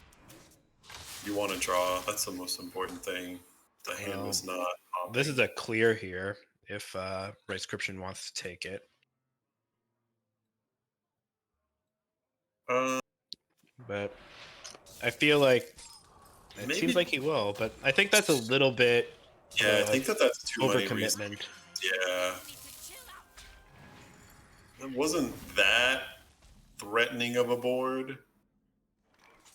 Yeah. Yeah, and I think on this other side here, coin Abyssal Wave. And the curses are going to start coming. Yep. He's got... So are the touches. And critically, the Lady Darkvein now has the Abyssal Wave in it, so he could put 2 more with that. I also like, I think, Bran and Cultist next turn. Yeah. More curses in his hand, and just Oh, start ramping definitely. up curses. I feel like Dark Fade might be a little bit stronger, but it would give Rice Cryption a chance to play the curses before they can damage him. But I don't think Laughing Frog really cares all too much about that. I think she's just happy to get tempo and clear this board. Yeah, So yeah, I think I like this. The other play was to throw the Tams in and go double drag below, but I think I just like playing this. Do you see the Dawngrass come out? It will flurry and it will draw cards. drawing the cards reduces the potential of the cursing, which is nice here. Full hand. So I think Rice Cryption can just set up a 2-turn lethal here and start going face. But instead elects to use Bran and slow things down. Oh, Tams, what is that?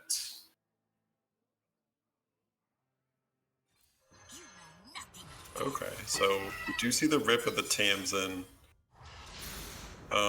Can you keep 9 cards in your hand if you Well, are? I don't even think it has to be 9. It just needs to be a lethal setup. So 2 cards go away, draw a card, so it's 9.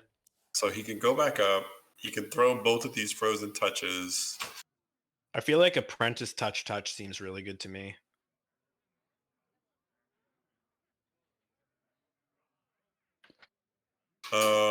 Yeah, Apprentice touch. Or Apprentice Touch Hero Power, set up You do Mordrish. leave up 2. The only problem is that you do have Mordrish in hand, so. Or does he? Yeah. No. Yeah, he does have Mordrish in hand. I don't like the trade. This sort of works. I mean, clearing off the minion isn't the worst. I think that Prescription can maintain the 9 cards in hand, but nope, he's playing the Snow Flurry instead. I think that might be a little bit hasty. I think that might actually put him in a difficult spot. So with the Dark Bane, he could put 3 curses in his hand, which will do 15 damage. And that means that next turn he has to play all 3. So he's got to spend all 3 mana to remove those curses. What could he do? Could he draw enough, though, to keep cards out, though?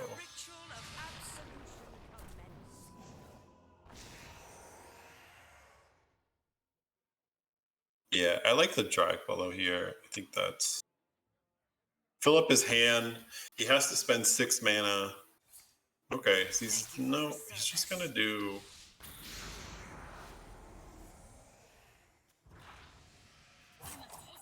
This means that he won't burn a card.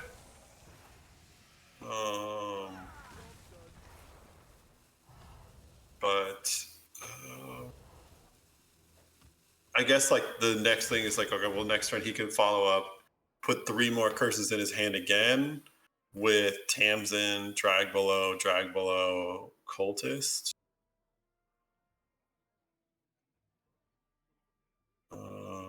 But is there any way that you can?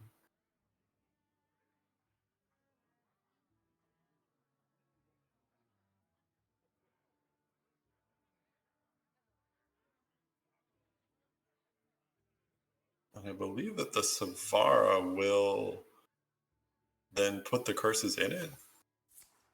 No, it doesn't. Yeah, it does. So he can't put the Savara. So now he can't play Savara because that just gives him more curses. I guess that we got to play the multicaster. I think draws the most cards.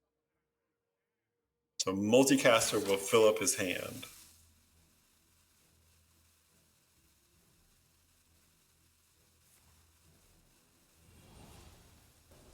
he's gonna ping. Okay. All right. So he's gonna leave his hand open. So this should be lethal then. Yeah, this should be lethal because she can play 3 curses into his. Yep. So she can throw 3 more curses, and that will be lethal for game 1. So Haven't heard of me. 6, 7, and 8. Yeah, I think just Rice Scription left a little bit too much space open in the hand.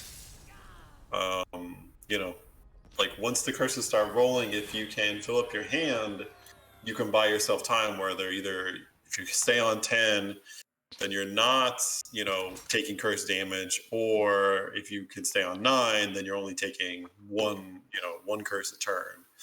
Unfortunately, left a little bit too much space open for her to jam those curses in. And yeah, Laughing Frog takes game 1. She'll stay on that Warlock. So what do you counter Q with now?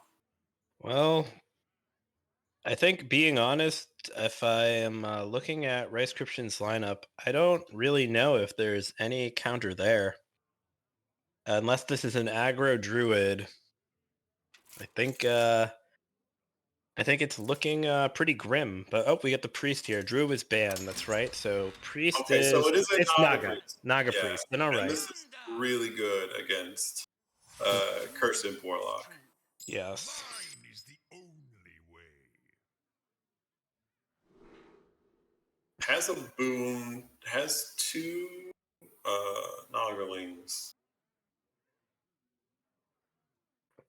On the other side, I imagine Laughing Frog, I would probably full mulligan because you need 1-drops. I think that you don't keep library.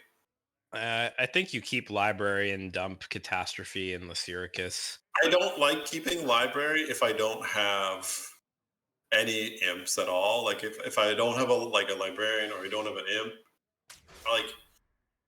like I just don't like. I'd rather try and get the imps. If I have an imp or 2, then I would keep it. But I think that's right. Like you really want to grab those fiends, and so yeah, this is. The problem is that Wicked Shipment and Fiendish Circle are not great in this matchup. Shadow Word Devour gets Devour just eats all of them so fast. Yep. Awkward on the turn now for Rice Cryption. I don't think that you want to. Coining the 2 isn't awful. I Yeah, don't it think does. it's great, but it's not awful. But it also dies to touch. That's fine though. If the Warlock is spending mana playing Touch of the Nazarim on turn 2, then I feel like you're pretty happy with that outcome. Alright, so he's gonna throws out the scribe here. Well, Laughing Frog's got her imps, but the question is, will she commit and play into Devour? That would be a juicy Devour. What do you do though? Otherwise, though, all right, so she's gonna tap. There's Touch of the Nathrazim. Yeah, and this sets up a great situation for Rice Cryption with the double 1-drop here. Yeah, I don't. I think that you have to. I don't mind the trade, but I would have liked to have seen the imps get played because the early turns are your chance to get enough damage to be able to pressure the Naga Priest. Like eventually the Naga Priest is just gonna run you down. Although we do see the pickup of the Devour, so Yep, it's gonna be nasty when it gets. I mean, when this Fiendish Circle or this Wicked Shipment gets played, it's gonna be bad. Yeah, I think it's time to go looking for that wig though, and to start to put counter pressure out. Then maybe use Amalgam to get it going, push some damage. But we'll see. What does he do now? I think Thrive in the Shadows is the play, but I think Rice Cryption is debating whether he would rather play the Treasure Guard, and he just chooses to do that. Not a particularly strong play, I think, but does put presence on the board. And well, Laughing Frog, she's now in the bind. Her hand is just not conducive to doing things. You get super punished by this Devour. Touch of the Natrazim. You can take out this treasure card. Maybe Imp, treasure card. I guess maybe trade back the Imp if you're not going to play it. Plays the Flame Imp down. Yeah, quite rough. Yep, and just trades again. Comes back with more. And there's the Bless. So Thrive in the Shadow has to be right eventually. So maybe now is the time. Yeah, that we can look to play the Amalgam. Well, so I guess he's looking at an Amalgam play. Yeah, I don't love this line. I think it's just a little slow, but Priestess Valish can make up for that. That's a pretty sick discover. Yeah, especially with this Thrive. Yeah. It's really going to get some work done here. Yep. I think maybe we're gonna see the Turbo Bless. Not sure I agree with this. But gets in the damage, I guess, right? Yeah. Do you trade into one of these Yeah, minions? you take off the Imp. I like that. This is a little weird. Yeah, I think you hold. You hold the leash. I mean, I guess it's.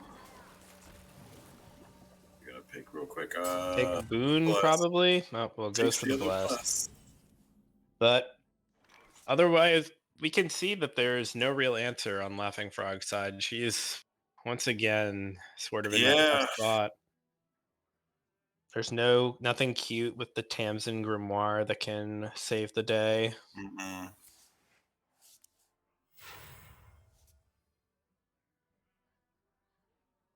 Yeah, you would want to have the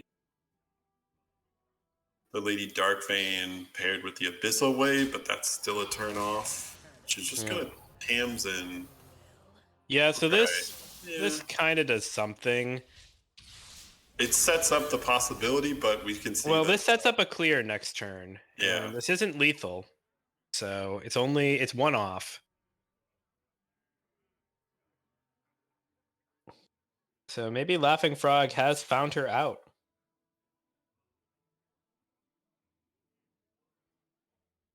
No, but you can get it if he heals it. It's not enough, unfortunately. Or if you just play the wig. So I mean, you wouldn't play the silence. well, Lady Darkvein with Grimoire is a clear. Or Is might it? be a clear. No, Let the ritual of might not be. Sometimes clears. Maybe clear, 50-50 for clear. Yeah, 50-50 clear the board. If it hits the dark vein. No, unlucky. Wow, that was Never the lucky. Hero Championship decided on a coin flip. That's incredible. All right, well, we go to game 3, so 1-1. Yeah.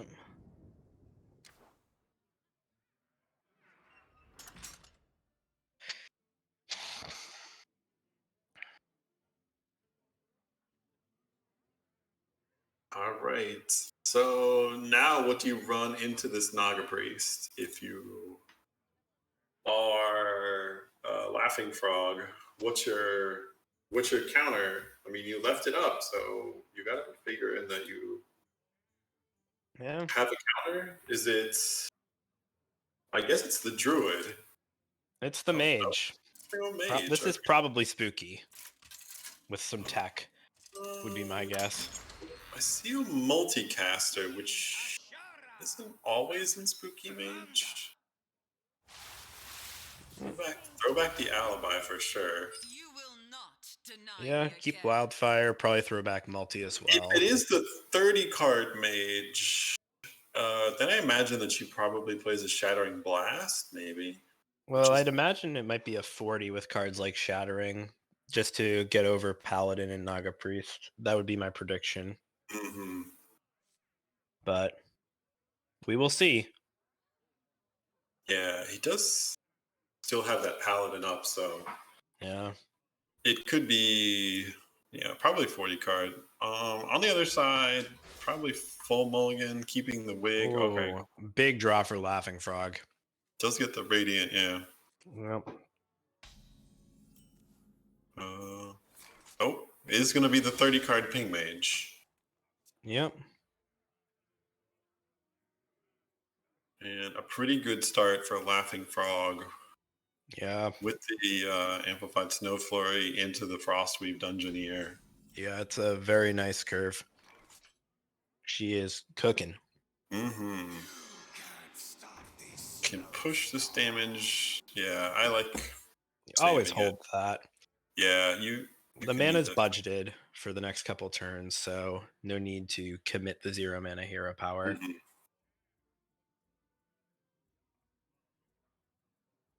On the other side, we do see the Handmaiden. We do have one wig. Can grab another wig, which is Yep. big. Yeah. Still a But bit of a delay until those get going, though. Yeah, it's still kind of like you don't have anything yet to activate your wigs, Yeah. unless you just want to throw down this amalgam. Yeah, she's probably thinking right now about whether this Dungeoneer plays into the Shadow Word Devour, and she elects to play around it. Now, oh, there's the big there it is. Now it's game time. Get 2 wigs off here onto this Vicious Slither Spear, Mm. and give a mage a minion that's a little hard to deal with.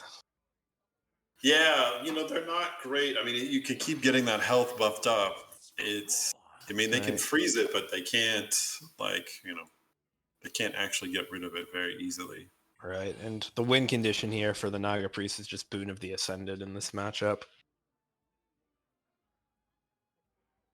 I wonder, though, if Laughing Frog, seeing the Paladin, seeing this Priest, leaving it up, if she teched in the Shattering Blast into this 30 card list. I would guess it's likely. I'm with you. I think that Yeah. it's probably there.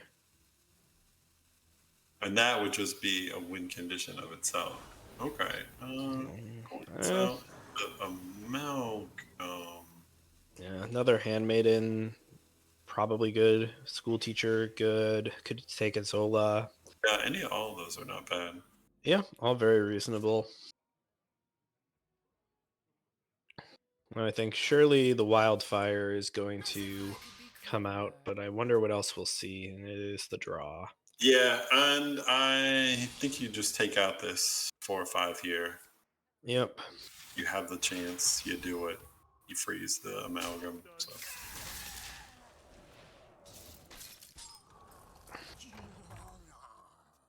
Oh, and all the Handmaidens. Rescription is playing very slowly with these wigs. Do see the boon. Oh, there's the Pelagos. Nope, and that's not a card the mage player is ever going to be happy to see, so... Yeah, that is always rough. But let's see how Laughing Frog takes this on. I think whether she wants to play around Devour or not, Can't avoid it now. Yeah, she's just got to play this Dungeoneer. Her hand is just not good. Yeah. She needs to find the touches. She needs to find the freeze. She needs to find Dawngraph. She's gotta get rolling here. Yep. Multicasters And aren't bad. Cold Case, it's That's fuel. not bad.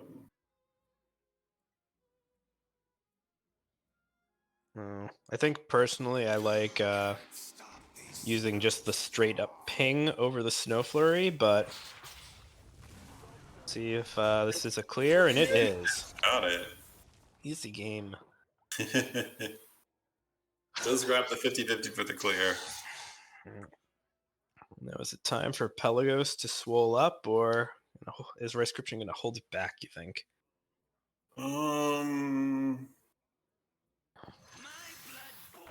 Seems like he is content to kind of keep throwing out one minion. I mean, he does have the Radiant Elemental. I guess he's just looking for the Volish, and then he could go for a giant pop-off turn. Yep. Identity theft is probably pretty good for Rice Scription. What are you trying to hit with it? A solid alibi can be pretty good if the game comes down to a racing situation. Dawn Grasp is very good. Frozen Touch can go over the top.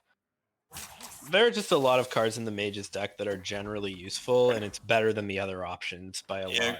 Goes for the Condemn, but it always stays rank 1 on the Noggling. That's the problem. Right. So it will handle these frost elements, but yeah, and I think Laughing Frog will smartly get those out of the equation. Yeah. Play around the Devour once again. Can save her Nightcloak Sanctum for another go. I think she's firmly in the driver's seat here, looking to take this matchup. Well, the only problem is that she's not really pressured very much. The Naga Priest still isn't in a lot of pressure. I mean, there's 4 minions, but they're all 2 attack. She doesn't really have much of her end game yet.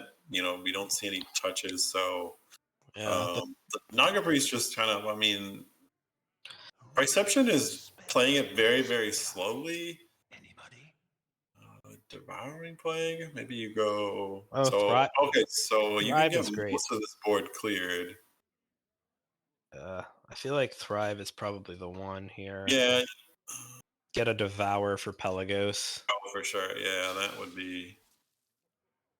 that's what we're going to see. Let's take a look.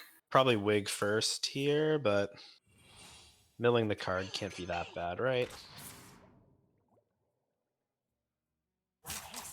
And no Devour.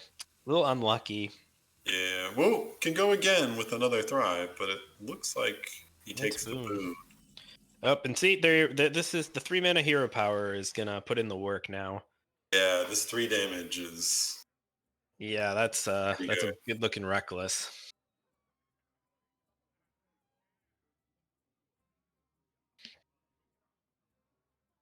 Are you worried about going a bit too wide, though? At this point, I don't think it can really be played around. Yeah, you have both solid alibis, so the priest doesn't, kill you from hand. It's not a surprise. So I think you just go face. You throw everything. Yep, even play one of these Shivering Sorceresses. Yeah. Since now you're threatening lethal.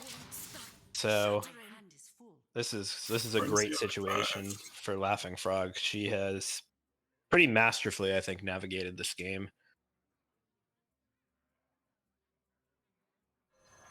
All right, well, we are going to see the big boon turn. Time. Yep.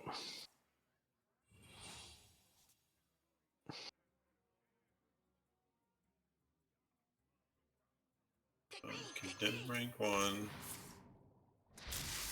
Yeah, and unfortunately, if Devour was here, this would have been very sick, but... Yeah, that would have been a nasty Devour. Yeah, there's just not really a play here anymore. Just go for the boon. Do you throw all these wigs in? I'd really think about it here. That's you're kind of all in. I mean, you're basically going all in at this point. Right. I guess the boon guy gets cleared, though. The boon guy gets cleared. I guess he could have committed more wigs. I don't know why he... So he did this. Yeah, he had to do this order, yeah. So he can keep He still Yeah, the gets to keep the discount. rigs for the Pelagos. Yeah, okay. I guess That's that nice. becomes next turn what you can do. Yeah. Oh, we do see the Rush Drop Viper. So that is the Paladin tech. Yep, we'll probably see that get traded back. Yeah. Laughing Frog's probably not thrilled she has to show it, but Well, it doesn't really matter because if she loses, well, I guess it doesn't matter either way, because if she wins, then, well, the rest of this is denouement. But, yeah, gotta imagine that this is a well, multicaster turn. yep, look for other cards. There's Touch, which There's is the a touch, which is huge big. pickup. Flurry, which is Flurry, big. Var, and Dawn Grasp. So this board can get frozen here pretty nicely. The Kyrian can maybe get cleared, but Yeah, I like. I think that you see the freeze, and then I look to go. yep. Oh, that's perfect. Yep. And there's the Flurry. And I don't mind. I think it's ping face at this point. I agree. Put out all that damage and then play the Shivering. Yep. Okay. It's gonna activate. So I don't. Unlucky. I mean, I think this is once again well done. But now this Radiant has stuck, and well, Laughing Frog's gonna win at this point. She just has all of this stall. So Riscription can go as big as he wants, but Yeah. He's Laughing not Frog. able to out. He's gonna Yeah. have to heal past these frozen touches. The frozen Yeah. touches are gonna get bigger. And Laughing Frog has 4 turns with the cards in her hand to get through. That's just incredible. We did see the silence on the turn on the hand of. I think that we did see a thrive that he did play a silence. The So frozen that- touch or the focused will. Yeah, so that could be played on the boon. Well, even then, that doesn't get through the solid alibi. No. But if you're not like, so for example, if you freeze with the Dawngrass thinking like, oh, I'm not going to have to. Well, if the board's full, then Laughing Frog can use it with impunity pretty much. She can get away with it. So wait, why would you boon the 7/16 and not the 10/13? Well, I guess we're not going to find out for much longer Yeah, but because this is this is gonna set up. lethal. So, Laughing Frog, she has shown to be a pretty astute pilot of this Ping Mage, and she took it to Riscription, what I'd say is an unfavored matchup. So, Yeah, definitely got in there.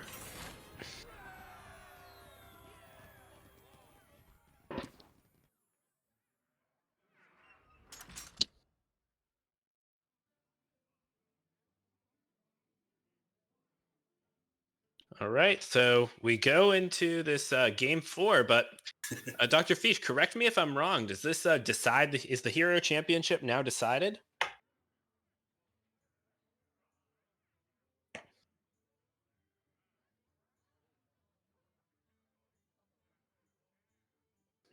Yeah, Rice can still win out. I thought you had Yeah. said before that Rice had to go 3-1 or better. Just win? Has to win. Just a win. All right, then it still goes on. Queen Ashara versus Liadrin. Is this to be our entertainment? All So this is- imperfections must be swept Championship point for another All- pit of misery right here. Laughing Frog can deliver the hero title.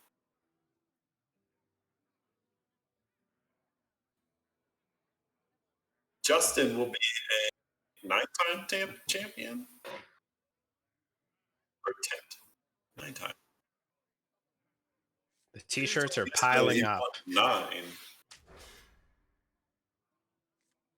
Or I guess if he won this one, he won 9. I have to ask him again. I'm Well, sure the message will be in 10 minutes when when he hears this. Oh, all right. Do you hold the Viper? no. No, you gotta throw it back.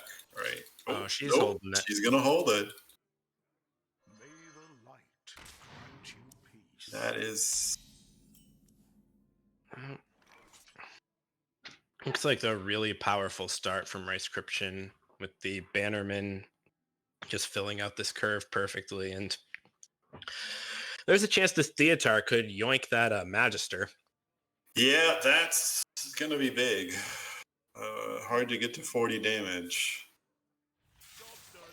She is just gonna start shooting face though. I like it. Yep, I think Point out she's the Bannerman, keep the pace. I think she's either looking to make sure Sanctum has a target or that Reckless is just as big as it can be to get Mordrish online, which I think is a pretty heads up play from her. I really like that line. Mm-hmm. So the Righteous Protector from Ricescription, does that indicate not Jailer? I would imagine that it's here. Okay. We'll see though. Okay. I'm not sure. I mean, I would assume that this is the same deck that he played. It's well, Righteous Protector would show that it is not, but Oh, okay. we'll see. And does it clear? It does. Yes. Always a clear. Always clearing time. And Carriel eat this up.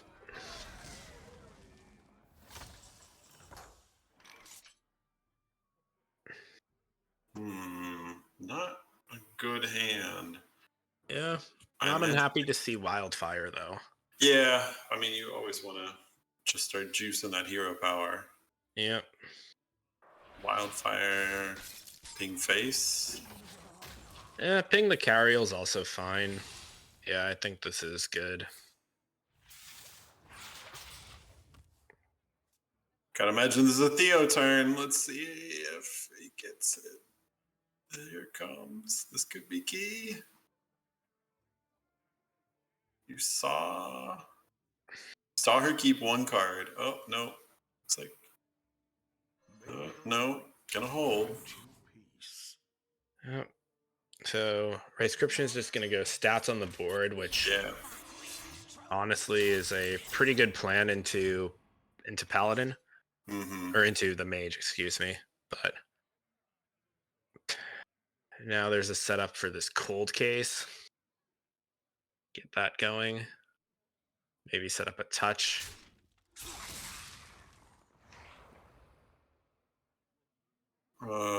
So cold case and then ping off the Carriel. I guess Yep. your plan probably was to frozen touch it now. Yeah, I think that was probably what Laughing Frog was looking for, but her her skeleton bounce was not the best.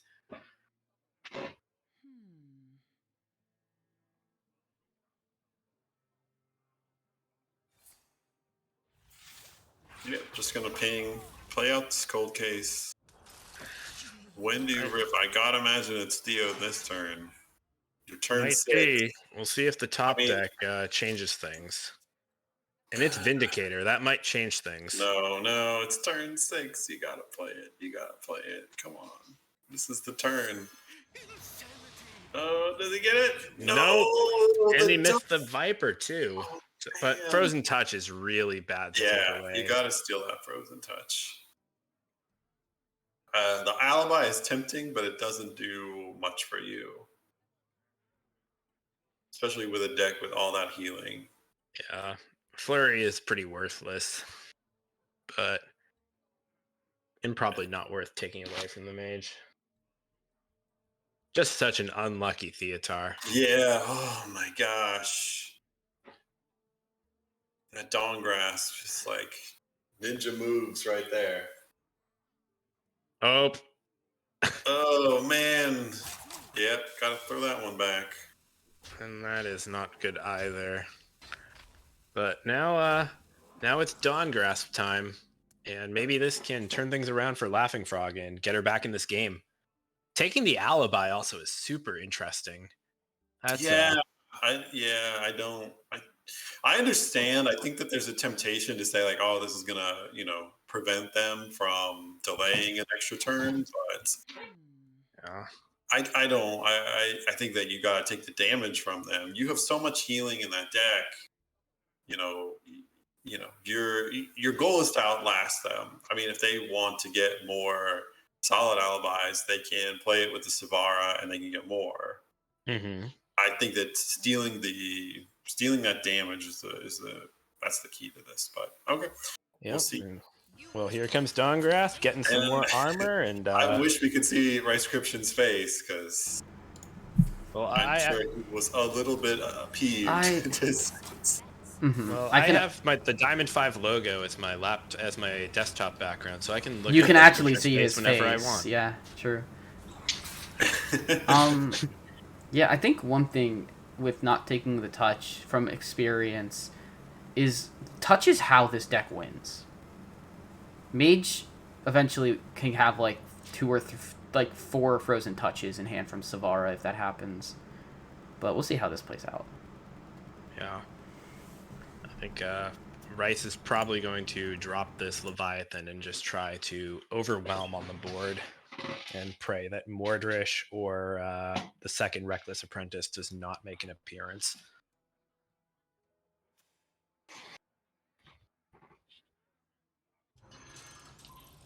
Yeah, gotta.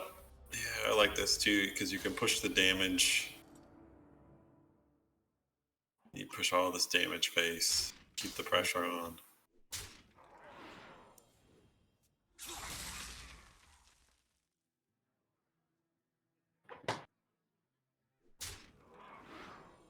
Uh, Not particularly great cards for Inscription, but Order is probably going to be the play next turn anyway. So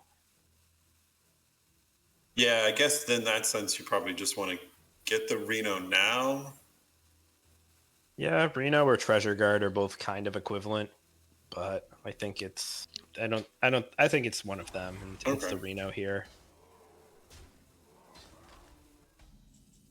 And there's another alibi. Another alibi, John.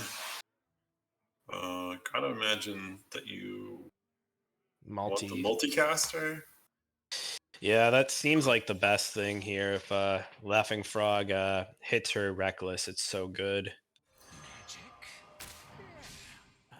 Oh yeah, especially with this 4 damage. And that's a Savara, which That's a Savara. it's not too shabby either. Yeah, so you can put a flurry in there. You can put a frozen touch. And you can I put would an have liked to see Frozen Touch and Alibi there. And maybe we'll see it happen here. But probably going to just be the hero power down onto this Treasure Guard.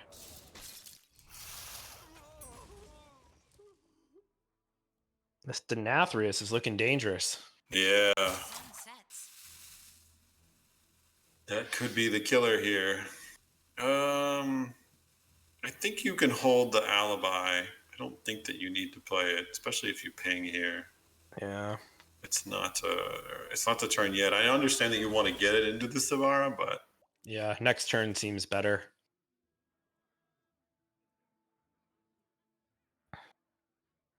So now Ricescription probably is thinking about flooding this board for Denathrius, getting this order in the court off.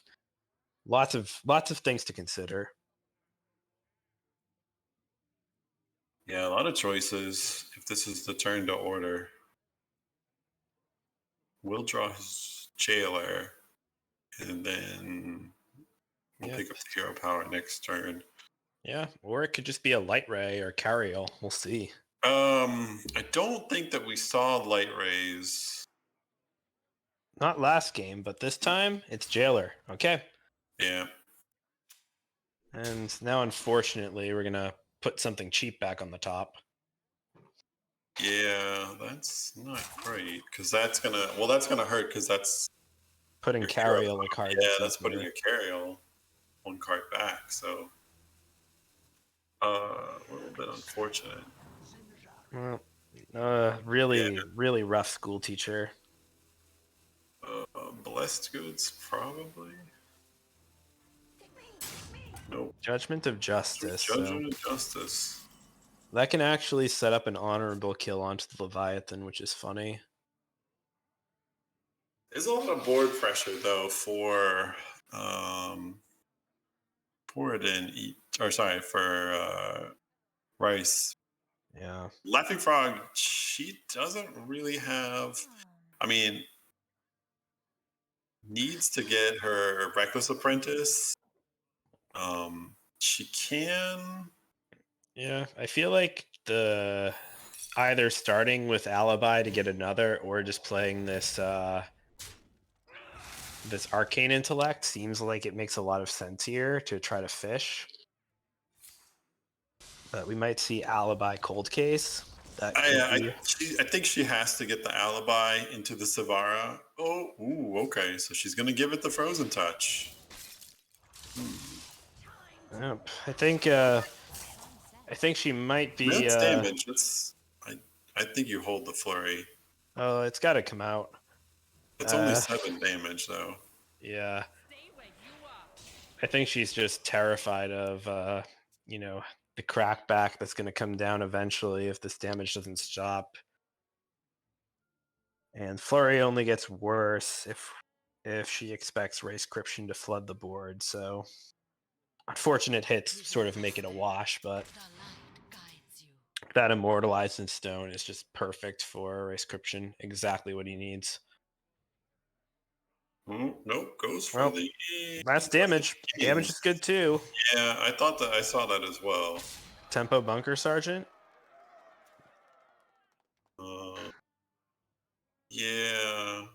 It's the best card left. I want to dredge again. That's. I think that's sort of why I was really thinking about that.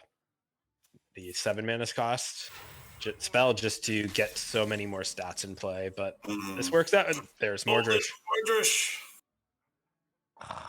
So that's 18 damage. Yeah, she's going in. But this Denathrius is juicy. Can she get there? Yeah, it's a question. She's got a lot of damage. The Denathrius. Ooh, that's almost. Oh. So I think next turn she can Equality and then Cariel to clear this out. And then Could be. Other Ragnaros Light Lord could be the other card. yes, that's right. Well, he has a clear with the Equality and he can also play the Solid Alibi too. Well, she goes Alibi. Oh, okay. Play around Denathrius, I guess. Oh, but I think the Cariel is just like lights out then. Yeah, Equality Cariel. You play the full cost one. Yeah, I think that. Well, I think that just for Laughing Frog, this situation wasn't really possible with such a large Denathrius. Even with that Mordrish draw, just not good enough. And then Viper is going to come down. Yeah, it's not going to matter though. Cold Case. 8. It's how much? Okay. It's living, and then probably Vindicator for just one more stat. Oh, you missed that. It's so annoying. I mean, you don't want to miss a ping. Yeah, I mean, it's hard to pass up a ping. Yeah. Well, now it's Denathrius in time. Yeah, and with that, I mean, with the... Whoa. Oh. That might actually... Is there a lethal there? Let's count. Yeah, she has the 15 damage easily. But you just gotta play it. You just gotta... Yeah, if it's Jailer... No, so 15 with the minion plus... Oh! Wait, okay. It's not an... It's... Okay, so Hero... So Wildfire, Hero Power, Reckless So, is 6/6. Yeah, that's it. That's it. That's it. That's it. If she sees it, this is lethal. It was lethal anyways. oh, Rice Cryption. oh, and she's gonna do it. Yep. That's Let's because see. the one damage from the fatigue is the difference maker. Because you have 9 damage plus another 6 or another 10 from the hero power, so it doesn't even matter. Yeah, It's this is gonna be it. so much, so dead. And Laughing Frog, she has Got it found her way out of the exactly. jam. Rice Cryption got a little bit overzealous, thinking that he Yeah, was out of the woods. yeah. I think that he misplayed. I think any other play but Jailer. I mean, if he clears the board, if he heals. Yeah, Yeah. there was some hedges. That would have been I was considering a move where you do something like even just a quality bunker alibi, like something even like that. Like you can't take the extra, you can't take more than 1 damage, and then you have Denathrius snap back next turn. Well, Right? I think Denathrius is pretty. I mean, Denathrius Pretty was just safe. great there too. Yeah. Yeah. I mean, it's difficult to know that my opponent's going to lethal me back, but Yeah, but you have to know that. I mean, I- that's what Ping Mage does. It has I so guess much so, burst. yeah. I Yeah. think that it's too scary. You're leaving a 7 damage on the board. All right. You were Well, only at, let me. what was it, 20 something health? I mean, Yeah. Well, you know that like they have a 6 or 5. What was it? 6 power, 5 power, hero power. Yeah, it was up to 5, but Yeah, I 6 think after that the that's wildfire. way too risky. And even then, I don't even think that it's a good. I don't like if your weapon gets broken. I don't even think I'm playing Jailer unless my board is so solid because I'm gonna take full fatigue damage.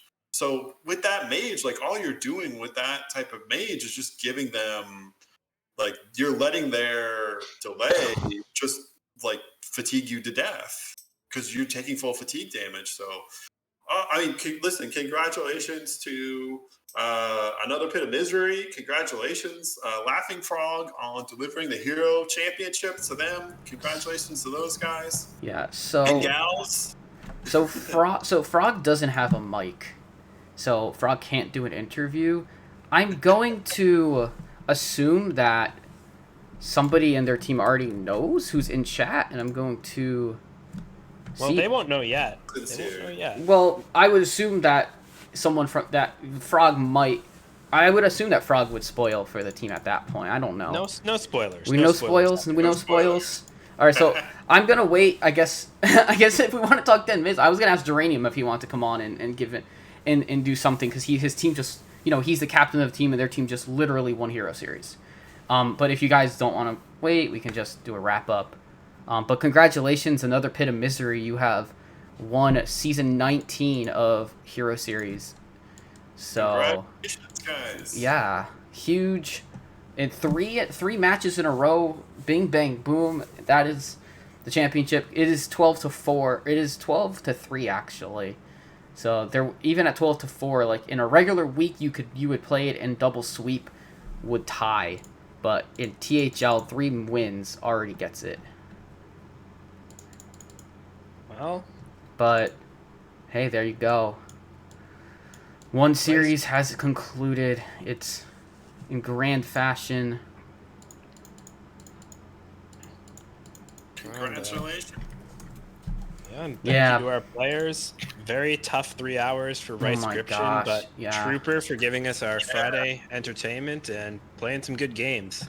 Yeah, of for course. sure.